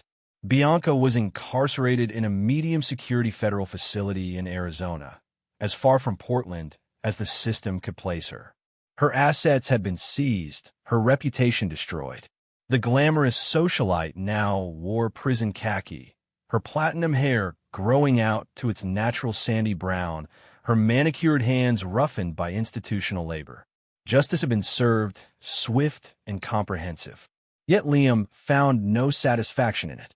"Dad," Phoenix's voice came from the doorway. "Is everything okay?" Liam turned, forcing a smile. "Fine. Just work calls." She didn't believe him. That much was clear from her expression. But she nodded anyway, maintaining the polite fiction that had characterized their relationship since the night at the Cliffside house. "Judge Whitfield called while you were out here," she said. "Wanted to know if we're still coming for Thanksgiving. Do you want to go?" Phoenix considered the question with the same serious deliberation she applied to everything now. "Yes," she decided. "I like the Whitfields. And I don't want to hide forever." Something eased in Liam's chest. It was the first time Phoenix had expressed interest in expanding their carefully constructed bubble beyond necessary interactions with her new school and Liam's security team. "Then we'll go," he promised. "I'll have Dominic make the arrangements." Phoenix hesitated, then asked the question she'd been avoiding for weeks. "Has there been any word about Mom?" Liam studied his daughter. She deserved the truth, however painful. Sullivan called. Sentencing was today. 15 years. Phoenix absorbed this with no visible reaction beyond a slight tightening of her jaw. "Will they let her write to me?" "Not if you don't want her to. The restraining order prevents any contact. And if I wanted to hear from her?" Phoenix's voice was carefully controlled. Hypothetically, Liam felt something twist inside him, the protective instinct warring with respect for Phoenix's autonomy. After a long moment, he said, "That would be your decision. When you're 18. Relief and disappointment crossed Phoenix's face in equal measure. 4 years is a long time. It is, Liam agreed. But some wounds need time to heal before you can risk reopening them. Is that what you think I'd be doing? Reopening wounds? I think," Liam said carefully, "that your mother does not deserve your forgiveness. But whether you eventually offer it is not for me to decide." Phoenix studied him with eyes too old for her 14 years. "Will you ever forgive her?" "No." The word emerged without hesitation, absolute in its finality. Phoenix nodded, as though his answer confirmed something she had already known. "Because of what she did to you? Or what she planned for me?" "Both," Liam admitted, "but mostly the latter. I could have forgiven betrayal of our marriage. I cannot forgive someone who placed my child in danger." Phoenix considered this, then asked the question that had clearly been troubling her. What if she really didn't mean for me to be hurt? What if I misunderstood what I heard? Liam moved closer, placing his hands on Phoenix's shoulders. "Listen to me. You know what you heard." Judge Whitfield confirmed it. "Your mother and Cordelia were discussing a permanent solution to the Phoenix problem. But what if?" "No what ifs," Liam said firmly. "Trust yourself, Phoenix. Trust your instincts. They saved your life that night at Cordelia's." Phoenix sighed, leaning briefly against her father's chest. Everything used to be so clear. Good and bad. Right and wrong. Now it's all murky. "That's part of growing up," Liam told her, though in truth, his own moral compass had never wavered. Betrayal was betrayal. Threats against family were unforgivable. The world might be filled with gray areas, but not in this. Never in this. Phoenix straightened, composing herself. "I'm going for a run. Security Team 2 is on perimeter duty, right?" "Yes. Stay within the marked trails. Be back before dark." With a nod, Phoenix retreated to change into athletic wear. Liam watched her go, pride mingling with concern. She was adapting, surviving, but the scars remained, visible in small moments of hypervigilance. in the way she checked exits in every room, in her insistence on learning self-defense from Dominic's security specialists. His phone vibrated again, this time with a message from an encrypted channel few people knew existed. Package delivered at arranged coordinates. Surveillance, as requested, continues. Subject remains in isolation. Weekly reports to follow. Liam deleted the message immediately. Some operations remained active, even as he built this new civilian life with Phoenix. Contingencies within contingencies. Because despite the official reports, despite the assurances from Sullivan and other authorities, Liam knew the truth about dangerous men like Volkov. They had resources, connections, patience. 10 years, 15 years. Time meant nothing to men accustomed to planning in decades. The FSB might have Volkov now, but bureaucracies changed. Priorities shifted. Prisoners escaped or were exchanged. And so Liam maintained his own surveillance, his own network of watchers, eyes that would alert him long before any threat materialized. Phoenix might someday choose to forgive her mother, might even re-establish contact when she came of age. That was her right, her decision to make. But Liam would never drop his guard, never trust that justice alone would protect what was his. As Phoenix emerged in running clothes, waving before disappearing down the wooded trail that circled their property, Liam touched the concealed weapon at the small of his back, a habit so ingrained he performed it unconsciously multiple times daily. Some men found peace through forgiveness, through faith in systems designed to protect the innocent and punish the guilty. Liam had seen too much of the world's darker truths to share that optimism. His peace came from vigilance, from preparation, from the absolute certainty that should threats from their past ever re-emerge, Phantom would be waiting, ready to hunt once more. Chapter 9. Ashes and Steel. 3 years passed. Phoenix Hargrove, now 17 and graduating early from Portland's elite Westridge Academy, adjusted her mortarboard in the mirror of her father's study. Her reflection showed a young woman caught between worlds, still girlish in the curve of her cheek, but with eyes that had witnessed more darkness than most adults. Behind her, Liam entered silently, a habit he had never managed to break despite 3 years of peaceful routine. He wore his civilian expression, the one carefully crafted to hide the constant calculations, the perpetual threat assessment that still occupied the back of his mind. "Perfect," he said, admiring her graduation regalia. "Valedictorian suits you." Phoenix smiled, a genuine expression that had become more frequent lately. "I still can't believe MIT accepted me for fall admission." "I can. You've earned it." Liam straightened her honor cords. "Your speech ready?" "Memorized. Though public speaking isn't exactly my forte." "You'll be magnificent." Liam checked his watch. The Whitfields should be arriving soon. Miriam was particularly insistent about taking pre-ceremony photos. Phoenix nodded, turning back to the mirror for a final adjustment. As she did, her gaze caught on a small silver frame partially hidden behind books on the shelf, one of the few photographs Liam had kept from their previous life. Phoenix as a child of 7, astride a pony, beaming with delight. Beside her stood Bianca, equally radiant, one hand protectively on her daughter's leg. Liam followed her gaze. "We can put those away if you prefer." "No," Phoenix said quickly. "I like having them. Reminders of before. Before everything fractured. Before they discovered the lies that had underpinned their family. Before Phoenix had to rebuild her understanding of her mother, separating the woman who had loved her from the woman who had betrayed her." Liam nodded, though his expression tightened imperceptibly. 3 years of therapy had helped Phoenix process the trauma, but Liam's wounds remained raw, not from Bianca's betrayal of their marriage, but from her willingness to risk Phoenix in her desperate bid for freedom. "I got another letter," Phoenix said carefully, watching her father's reflection. "From Mom." Liam's expression didn't change. "And I'm thinking about reading it this time." Phoenix turned to face him directly. "I'll be 18 in 4 months. We had an agreement." "We did," Liam acknowledged. "When you turn 18, you can decide whether to have contact with her. The choice will be entirely yours. But you still think it's a mistake." It wasn't a question, but Liam answered anyway. "Yes."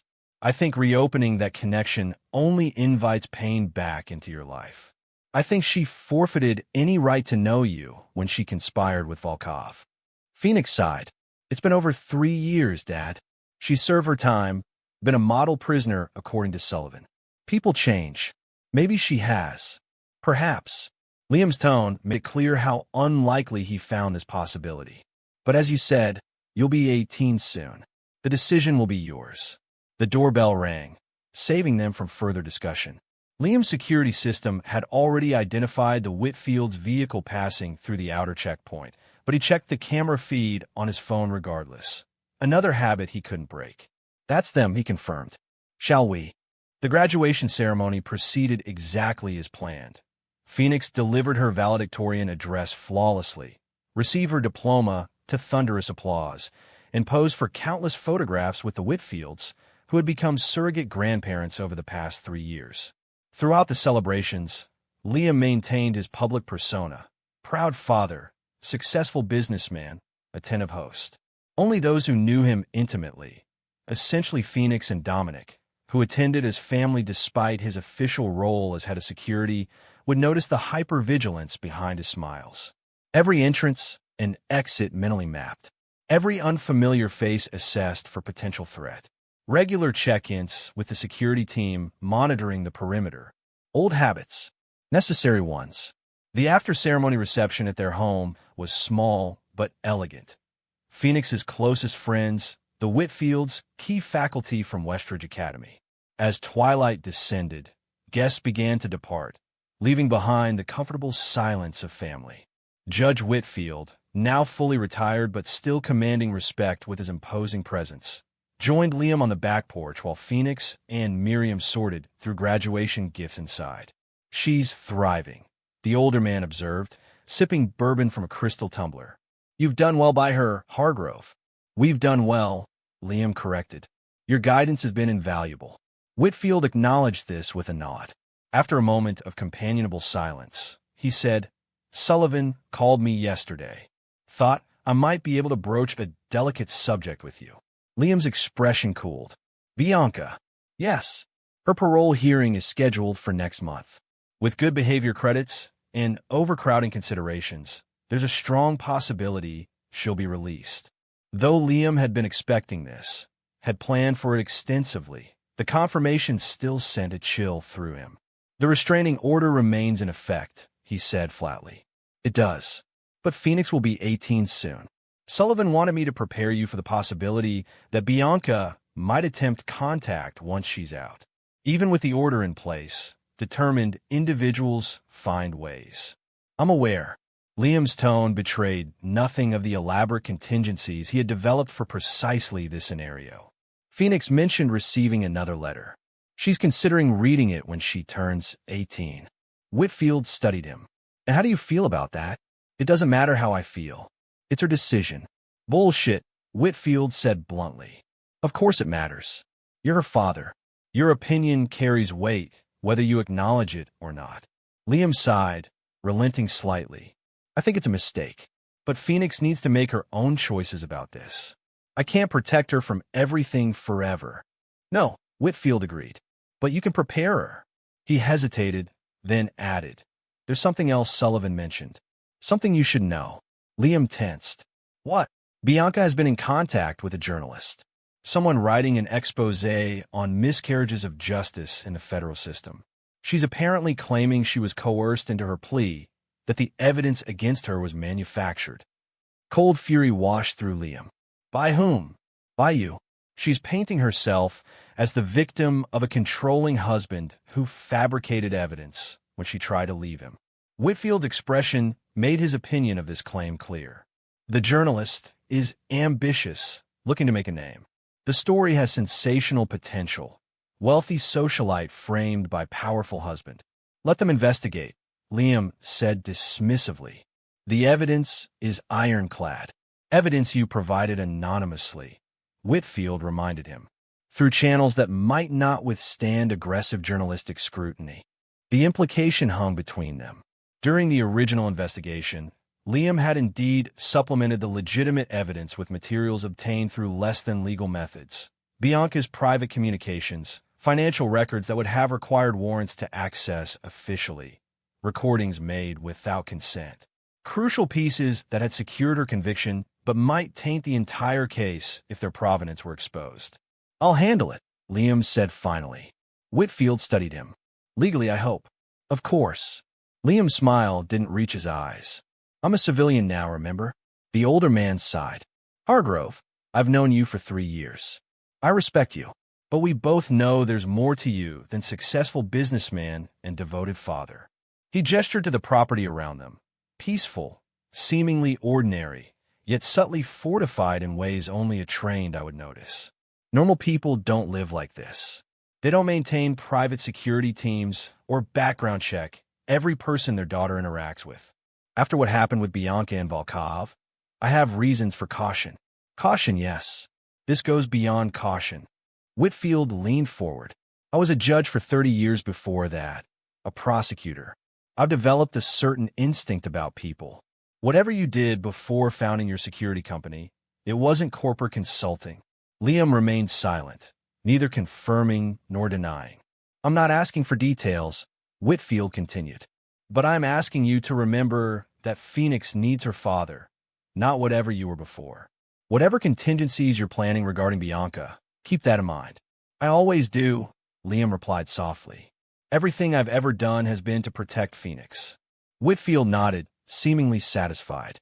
"One more thing. This journalist, Naomi Calloway, she's requested an interview with Phoenix. Sent a formal letter to Westridge Academy after the graduation lists were published." Liam's expression hardened. "Absolutely not. I agree. But Phoenix is nearly 18, idealistic, and has unresolved questions about her mother. If approached directly, she might agree without consulting you first." "She wouldn't." "Are you certain?" "Because Sullivan mentioned Bianca has been writing Phoenix weekly for the past 6 months. Letters Phoenix confirmed she's receiving, though she hasn't read them." The revelation struck Liam like a physical blow. Phoenix had mentioned letters, plural, but not their frequency. Not that they'd been arriving with such strategic regularity. Before he could respond, Miriam Whitfield opened the porch door. "Lawrence, our car is here, and Phoenix has decided to stay the night with Madison's family for the post-graduation celebration, if that's all right with you, Liam." Madison Turner, Phoenix's closest friend at Westridge. The Turner family had been thoroughly vetted by Dominic's team. Their home security was adequate. The planned celebration was supervised, substance-free. Still, Liam hesitated. "Dad." Phoenix appeared behind Miriam, overnight bag already packed. "We talked about this. It's one night, 5 miles away, with the Turners. Dominic already approved it last week." Liam relented with a nod. "Of course. Have fun. I'll have security drop you off." Phoenix rolled her eyes good-naturedly. "Madison's mom is already here to pick me up. But thanks." After Phoenix departed and the Whitfields followed shortly after, Liam found himself alone in the house that had never quite become a home. More fortress than sanctuary, despite his efforts to create normalcy for Phoenix. He poured himself another bourbon and called Dominic. "Need surveillance on the Turner residence tonight," he said without preamble when his security chief answered. "Discreet, non-intrusive, but comprehensive." "Already arranged," Dominic replied. 2-man team, standard rotation. Nothing will get near the place without us knowing." Relief washed through Liam. "Thank you." "There's something else," Dominic continued.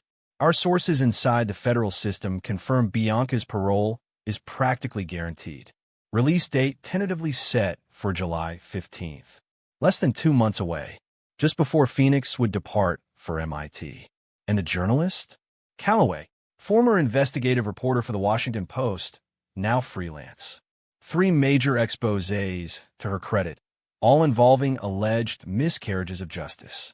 Currently working on a book about women supposedly framed by powerful men. Bianca's case would be her centerpiece. How determined is she? Very.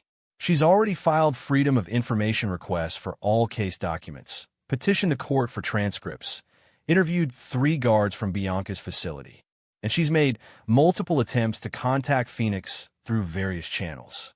Has she had any success? Not yet, but she's resourceful and persistent. Liam considered his options. The most efficient solution would be direct intervention, using his considerable resources to discredit Calloway before she could publish, or to ensure her investigation led nowhere. But Whitfield's warning echoed in his mind. Phoenix needed her father, not Phantom, and direct action against a journalist carried risks he was unwilling to take with Phoenix's future so bright before her. Monitor the situation, he instructed Dominic. No intervention yet, but I want to know immediately if she makes contact with Phoenix. Understood. Dominic paused. There's one more thing. A report came in from our asset in the Russian system. Regarding Volkov, Liam tensed. For 3 years, he had maintained surveillance on the former FSB operative through well-paid sources within Russian intelligence. Volkov remained imprisoned in a special facility in the Urals, his expertise on international criminal networks too valuable for his captors to discard him despite his betrayal. What about him? There was an incident, a fire in the detention block where he was being held. 3 prisoners confirmed dead, 2 missing. Cold dread washed through Liam. Volkov, unaccounted for. The Russians are claiming he died in the fire, but no body has been recovered. Our asset says the official story is suspicious. The timing coincides with a major rotation of security personnel, and there have been whispers of a deal. Information Volkov provided about a high-value target in exchange for considerations. He's out. It wasn't a question. Possibly. We're working to confirm. But if he is, he'll come for us, Liam finished. For Phoenix. The pieces aligned with terrible clarity. Bianca's parole. The journalist's sudden interest. Volkov's possible escape. After 3 years of relative peace, the past was rushing toward them like an oncoming storm. Activate Protocol Obsidian, Liam ordered. Full security consolidation. Review all evacuation plans. And give me everything on Calloway, not just her professional life. I want to know who she talks to, where she sleeps, what medication she takes. Everything. That's a significant escalation, Dominic noted. Are you sure? Yes. Liam's voice hardened. Volkov is methodical. If he's free, he's been planning this for years. The journalist, Bianca's parole, they're connected. They have to be. I'll make the arrangements, Dominic promised. But Liam, Phoenix is going to notice this level of security. She's not a child anymore. Then it's time she knew the truth, Liam replied grimly. All of it. After ending the call, Liam moved to his study. Behind a seemingly ordinary bookshelf lay the concealed room, a command center from which he could monitor security throughout the property and beyond. On one wall hung a map marked with locations across the globe, safe houses, emergency rendezvous points, trusted contacts. Another displayed surveillance feeds from the house, the perimeter, and key locations Phoenix frequented regularly. A third wall contained a gun safe, which Liam now opened. Inside lay weapons far beyond those a typical civilian might own, specialized equipment from his former life, maintained meticulously despite years of disuse. As he checked each one, muscle memory returned, the weight of the Sig Sauer in his hand, the precise tension required to assemble the Barrett sniper rifle, the balance of combat knives designed for his specific grip. For 3 years, he had maintained the facade of Liam Hargrove, successful businessman and devoted father. He had attended parent-teacher conferences, hosted birthday parties, built a life of apparent normalcy for Phoenix's sake. But beneath that carefully constructed exterior, Phantom had remained, vigilant, prepared, waiting. Now, it was time for Phantom to hunt once more. 3 days later, Phoenix returned from a study session to find the house transformed. Security personnel patrolled openly rather than maintaining their usual discreet distance. New cameras had been installed. The windows, once offering panoramic views of the surrounding forest, now displayed only opaque glass. "Dad," she called out, dropping her backpack in the hallway. "What's going on?" Liam emerged from his study, expression grim. "We need to talk." In the kitchen, Phoenix listened silently as Liam explained the situation, Bianca's impending parole, the journalist's investigation, and most critically, Volkov's possible escape. "I don't understand," she said finally. "It's been 3 years. Why would he come after us now?" "Because men like Volkov, don't forget, Liam replied. I humiliated him. Cost him everything. In his world, that demands retribution. Phoenix studied her father, seeing something shift in his demeanor, a hardness emerging from behind the parental facade she'd grown accustomed to. There's more, isn't there? She asked quietly. Something you haven't told me. Liam hesitated, then nodded. It's time you knew the truth about me, about who I was before Typhon Security. For the next hour, Liam revealed the past he'd kept hidden, not just from Phoenix, but from everyone except those who had served with him. His recruitment into a specialized military unit that officially didn't exist. Missions in countries where American forces weren't supposed to operate. The skills that had earned him the codename Phantom. So, when Mom betrayed us, Phoenix said slowly, she had no idea who she was really dealing with. No, Liam confirmed. She saw only what I wanted her to see. Successful businessman, devoted husband. The rest remained hidden. And now you think Volkov is coming for revenge? I don't think. I know. Liam's voice hardened. The journalist, your mother's parole, they're connected. Volkov is methodical.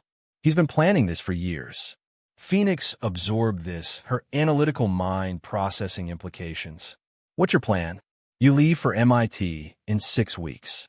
Until then, maximum security. No unnecessary outings. Then, once you're safely away, you're going to hunt him, Phoenix finished. Not a question. Yes. Phoenix nodded, surprisingly calm. I'm not running, Dad. Not from him. Not from Mom. Not from any of it. This isn't negotiable, Phoenix. I'm 17, not 7. In 4 months, I'll be legally an adult. She met his gaze directly. Besides, if he's as dangerous as you say, separating us just makes us easier targets. Before Liam could respond, his secure phone vibrated with an incoming message from Dominic. Calloway made contact. Intercepted at Turner residence 20 minutes ago. Phoenix wasn't present. Journalist detained by team. Liam's expression darkened. The journalist tried to approach you at Madison's house. My security team has her. Your security team detained a journalist? Phoenix's eyes widened. Dad, that's kidnapping. It's protection, Liam corrected. She's working with Volkov, whether she knows it or not. Phoenix stood abruptly. Take me to her. Absolutely not. Either take me to her, or I'm calling Judge Whitfield right now. Phoenix's voice was steel. This isn't how we handle things. Not in our new life. The standoff lasted several seconds before Liam relented. Fine, but you follow my lead. And if I say we leave immediately. 20 minutes later, they arrived at a nondescript warehouse on Typhon Security's private compound. Inside, Naomi Calloway, a sharp-featured woman in her 40s with prematurely gray hair, sat handcuffed to a metal chair, expression defiant despite her circumstances. Mr. Hargrove, she greeted coldly. Finally decided to show your face? Liam ignored her, conferring quietly with Dominic, while Phoenix studied the journalist with undisguised curiosity. Do you know who I am? Phoenix asked finally. Calloway's expression softened slightly. Phoenix Hargrove, valedictorian, MIT-bound, and the daughter of a woman I believe was framed for a crime she didn't commit. My mother conspired with Russell Volkov to rob my father and kidnap me, Phoenix stated flatly. I witnessed their plans myself. Did you? Or did you witness something your father interpreted for you? Calloway leaned forward as much as her restraints allowed. Your mother has been writing to you. Have you read her letters? No. Why not? Phoenix hesitated. Because my father believed it would be harmful for me. And you always do what Daddy says. Mockery tinted Calloway's voice. No, Phoenix replied calmly. I make my own decisions, but I trust his judgment when it comes to my safety, even when that judgment includes kidnapping journalists. That, Phoenix acknowledged, was a mistake. She turned to Liam. We need to release her. Now. Liam's expression remained impassive. Not until we determine her connection to Volkov. There is no connection. Calloway protested. I'm investigating a potential miscarriage of justice. That's my job. A convenient coincidence that you began this investigation just as Volkov escaped Russian custody. Liam countered. Confusion flickered across Calloway's face. Who the hell is Volkov? The reaction seemed genuine, even to Liam's trained eye. Either Calloway was exceptionally skilled at deception, or she truly was unaware of Volkov's escape. "Dad," Phoenix said quietly, "I don't think she knows." Before Liam could respond, his phone vibrated again. The message from Dominic was concise and chilling. "Breach at Turner residence. Madison and parents safe, but evidence of professional entry. Target was Phoenix's room. We need to go. Now." Liam's tone left no room for argument. To Dominic, he added, "Release her, but maintain surveillance." As they sped back toward their home, Liam explained the situation. "They targeted Madison's house, specifically your guest room. They're looking for you." Phoenix paled but remained composed. "So what now?" "Protocol Obsidian. Complete disappearance. New identities, new location." "Running, you mean?" "Strategic retreat," Liam corrected, "until we can neutralize the threat." Phoenix fell silent, staring out the window at the darkening sky.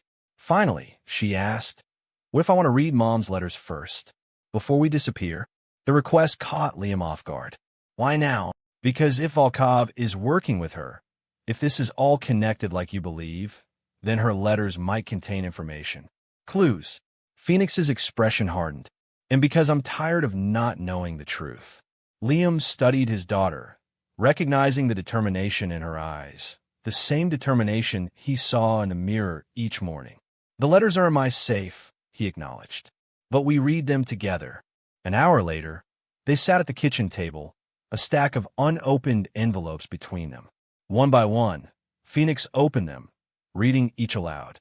The early letters contained what might be expected: apologies, explanations, pleas for understanding.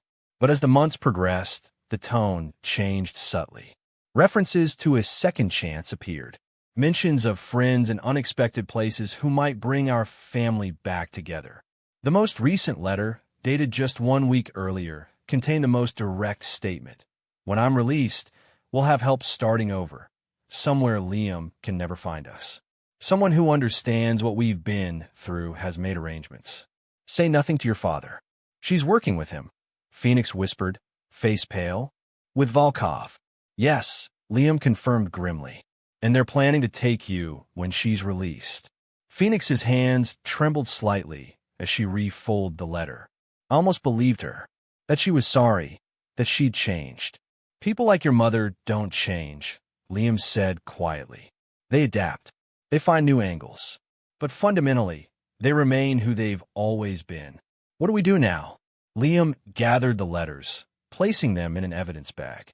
"Now we stop reacting and start hunting." Over the next week, Liam's network activated fully for the first time in 3 years. Surveillance on Bianca's prison revealed unusual visitor patterns. Legal counsel ostensibly preparing for her parole hearing, but the man's credentials were false, his identity carefully constructed. Financial trails showed a complex web of transactions connecting shell companies similar to those Volkov had previously used. Properties purchased through nominees in 3 states. Specialized equipment ordered through untraceable channels. Most disturbing were the fragments of communications intercepted between the false lawyer and Bianca, coded messages that, when deciphered, revealed a plan not just to take Phoenix, but to exact revenge on Liam through his daughter. "They want me to watch you suffer before they kill me," Liam explained to Phoenix as they reviewed the evidence in his command center. "It's psychological warfare, targeting what I value most." Instead of fear, determination hardened Phoenix's features. "Then we use that against them. Set a trap." "No," Liam said flatly. "You're not bait." "I'm not suggesting I should be," Phoenix clarified. "But they believe I'm still the traumatized 14-year-old from 3 years ago. Someone who might still yearn for her mother's love despite everything. We can use that misconception." Liam studied his daughter with newfound respect. "What are you proposing?" "A controlled scenario. I write to Mom, tell her I've read her letters, that I want to meet when she's released. Somewhere public, but isolated enough for their purposes." Phoenix's eyes gleamed with cold intelligence. "We choose the battlefield. It's too dangerous. More dangerous than waiting for them to choose the time and place." Phoenix countered. "You taught me that initiative is critical in conflict." "I never taught you that." Liam said, frowning. Phoenix smiled slightly. Not explicitly, but I've been watching you for 3 years, Dad. I've learned more than you realize. After hours of debate, a plan emerged. Not the one Phoenix had initially proposed, but one that incorporated elements of her strategy while maintaining the security Liam insisted upon. They would allow Bianca to believe Phoenix had reached out, wanting reconciliation. They would permit controlled communication, feeding information that would shape Bianca and Volkov's approach. And when the trap was fully set, Phantom would spring it, with Phoenix safely hundreds of miles away. Over the following weeks, as Bianca's release date approached, the gambit proceeded with precision. Phoenix's carefully crafted messages, reviewed exhaustively by Liam before transmission, painted the picture of a daughter desperate for maternal connection despite lingering doubts. Bianca responded exactly as predicted, with manipulative warmth, vague promises, and subtle encouragement to maintain secrecy from Liam.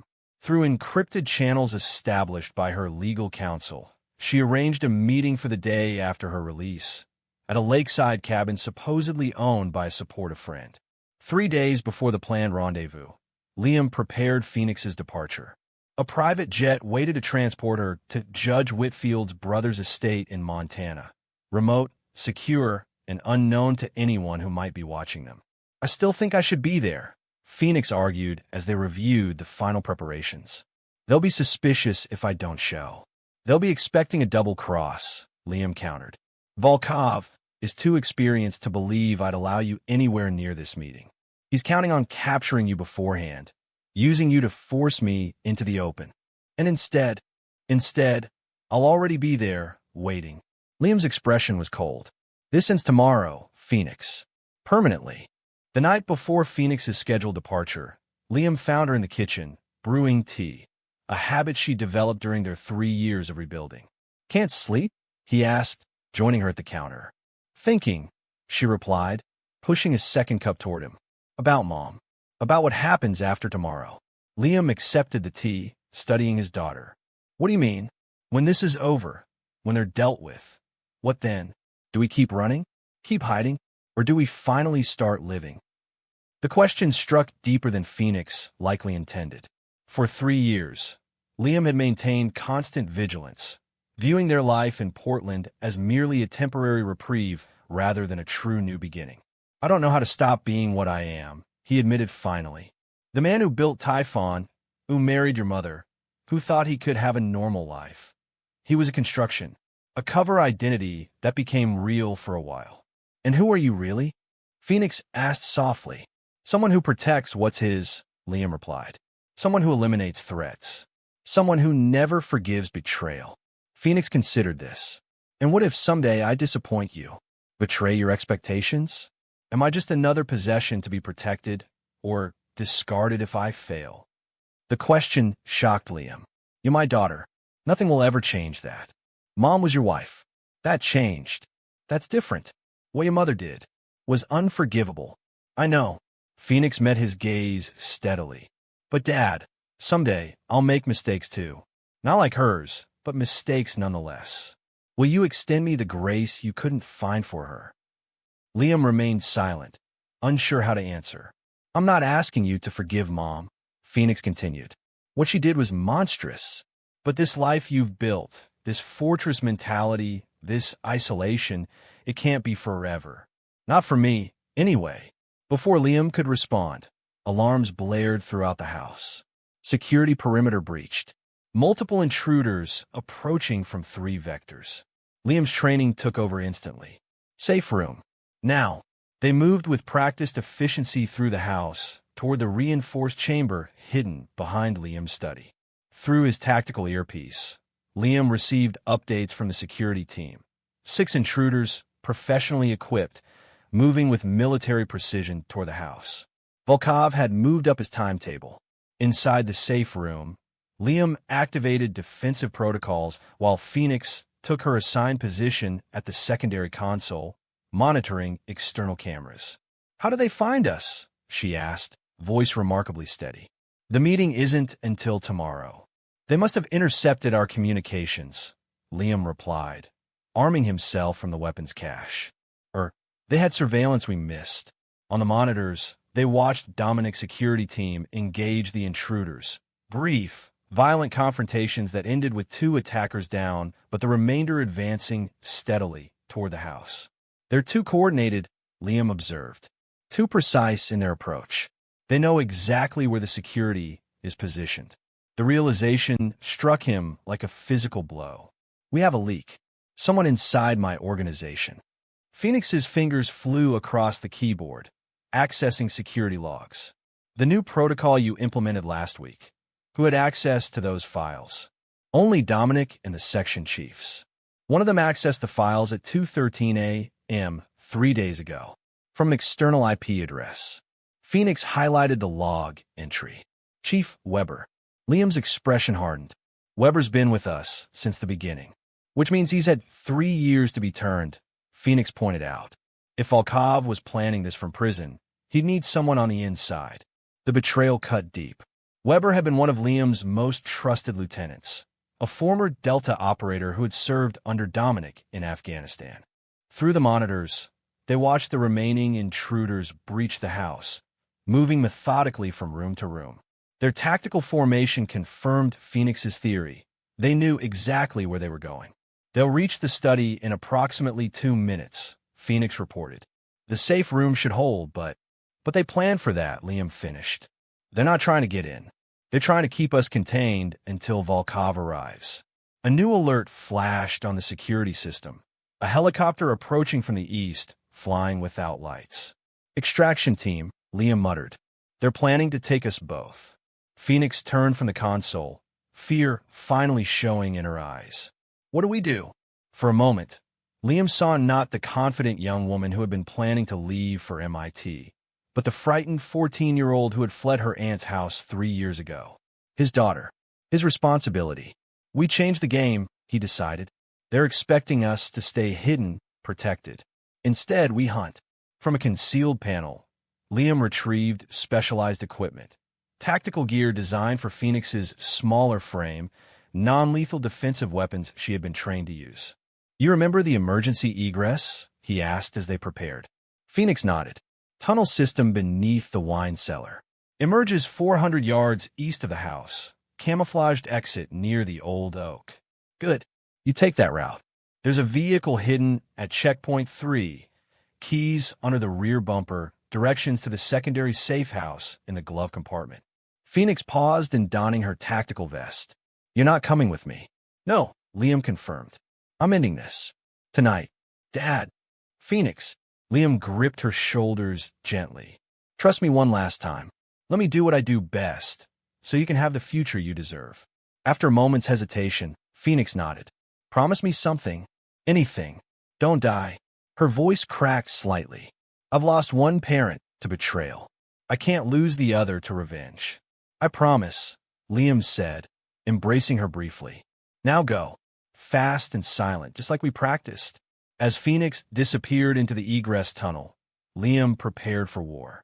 The intruders had reached the study, attempting to breach the safe room with specialized equipment. They believed they had their quarry trapped. They were about to discover their mistake. Through the house's sophisticated countermeasure system, Liam triggered localized EMP bursts, disabling the intruders' communications equipment without affecting the house's hardened electronics. Chaos erupted as their coordinated advance collapsed into confusion.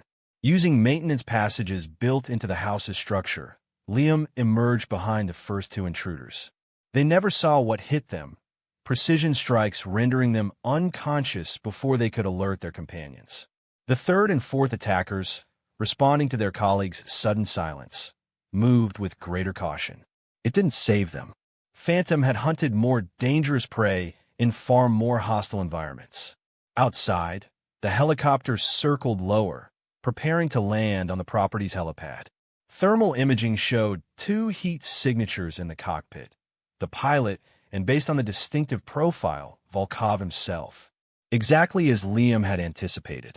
The former FSB operative wouldn't trust this operation to subordinates. Now when revenge was so close at hand. As the helicopter touched down, Liam moved into position. The house's exterior lights suddenly blazed to life, blinding anyone using night vision equipment. In that moment of disorientation, Liam struck. The pilot went down first, a tranquilizer dart ensuring he wouldn't be taking off again. Volkov, however, reacted with the speed of a man who had survived countless attempts on his life. He dove for cover behind the helicopter's landing strut, weapon already drawn. "Hargrove," he called out. "I know you're there. Where's your precious daughter?" Liam remained silent, circling to a better position. "No matter," Volkov continued. "Bianca is already waiting for her. Mother-daughter reunion. Isn't that touching?" The taunt confirmed Liam's suspicions. Bianca had been released early, part of Volkov's accelerated timetable. "Your security chief Weber was quite helpful," Volkov added. "Amazing what men will do when their gambling debts reach certain levels. He provided everything: house layouts, security protocols, even your emergency evacuation plans." Still, Liam made no response, continuing his silent approach. 3 years in a Russian prison, Hargrove. 3 years of planning this moment. Volkov's voice hardened. "Your daughter will watch you die, just as you forced me to watch everything I built crumble. Then she'll go with her mother, whether she wants to or not." Liam had heard enough. From his position behind the helicopter's tail section, he triggered the final countermeasure, a specialized flashbang designed to disorient without the risk of fire near aviation fuel. In a blinding flash, he moved. Volkov, despite his training, fired wildly into the space Liam had occupied moments before. The bullets found nothing but air. Their final confrontation was brutally efficient. Volkov was skilled, one of the best Liam had ever faced, but he was operating on rage and revenge. Liam moved with cold precision, each strike calculated, each defensive maneuver anticipated. When it ended, Volkov lay on the helipad, blood pooling beneath him from multiple wounds. None immediately fatal. Liam had been precise in his targeting. "Phoenix is already gone," Volkov gasped. "Bianca, waiting at the roadblock." Liam knelt beside his fallen enemy. "No, she isn't. Phoenix is already safely away. In your roadblock, we'll find only an empty automated vehicle, triggered remotely when it reached the appropriate coordinates." Comprehension dawned in Volkov's pain-filled eyes. "You knew. I knew Weber was compromised 2 days ago. I fed him false information, the emergency routes, the extraction plan. Everything you think you know about our movements was exactly what I wanted you to know. Bianca is still in federal custody. Her early release was a fiction created to draw you out. The woman waiting at your roadblock is a federal agent." Defeat registered on Volkov's face. "Finish it, then. You've won." "Yes," Liam agreed coldly. "I have." He stood, looking down at the man who had threatened everything he valued. 3 years ago, I gave the Russians priority. A mistake, one I won't repeat." Understanding and fear flashed in Volkov's eyes. "Hargrove, wait." "No more waiting," Liam replied. "No more threats to my family. No more Volkov." The shot echoed across the property, precise, final. Russell Volkov's quest for revenge ended permanently on Liam Hargrove's helipad, his blood seeping into the concrete as sirens wailed in the distance. 2 days later, Liam sat across from Phoenix in the Whitfield's Montana estate. Sunlight streamed through tall windows, illuminating the rustic great room where they had gathered to discuss what came next. "The official report cites self-defense," Liam explained. "Volkov's team attacked our home. I defended my property." "And Weber?" Phoenix asked. "In federal custody, facing multiple charges. His testimony confirms everything. Volkov's escape, Bianca's involvement from prison, the plan to abduct you." Phoenix nodded, processing this. "So, it's really over?" "Yes," Liam confirmed. "Volkov is gone. Your mother remains in prison, her parole denied due to the new evidence. Her journalist ally has retracted her investigation, faced with irrefutable proof of Bianca's guilt. And us? What happens now?" The question echoed their conversation from before the attack, a conversation interrupted by violence, yet somehow more relevant in its aftermath. "That depends," Liam said carefully. "MIT still waits. Your future remains bright. And you, Phoenix pressed. What does your future hold, now that the threats are eliminated? Liam hesitated. For so long, his existence had been defined by protection, by vigilance, by the ever-present awareness of danger. Without that driving purpose, what remained? I don't know, he admitted finally. For 15 years, I pretended to be someone else, successful businessman, devoted husband. Then for 3 more, I was your protector, focused entirely on keeping you safe. And now, perhaps it's time to discover who Liam Hargrove really is. He met his daughter's gaze. Without the masks, without the constant warfare, Phoenix smiled, a genuine expression that reached her eyes. I'd like to meet that man. I think I'd like him. Even if he never forgives, even if that hardness remains. Some things shouldn't be forgiven, Phoenix acknowledged. What Mom did, what Volkov planned, those things fall into that category. But Dad, there's a difference between not forgiving genuine betrayal and being unable to trust anyone ever again. Liam considered this, turning the concept over in his mind like an unfamiliar weapon. MIT has an excellent psychology department, Phoenix added with a hint of her old humor. Maybe I'll minor in it. Help you figure it out. For the first time in years, perhaps for the first time since Phoenix was born, Liam laughed without reservation. The sound surprised them both. I like that, he said finally. A new mission, a new purpose. Outside, summer sunlight bathed the Montana landscape in golden hues. Birds called from ancient trees. The world continued its turning, oblivious to the personal apocalypses and rebirths of those who walked its surface. In that peaceful moment, Liam allowed himself to glimpse a future different from the one he had envisioned. Not constant warfare, not perpetual vigilance, but something approaching normal life. Not forgetting the threats that had shaped him, not forgiving those who had betrayed him, but perhaps finding a middle path. For Phoenix, for himself, a new mission indeed. And there you have it. Another story comes to an end. What did you think? I'd love to hear your thoughts in the comments below. If you enjoy this story, consider joining our community by subscribing. It means the world to us. For more stories like this one, check out the recommended videos on screen. And I'll see you there.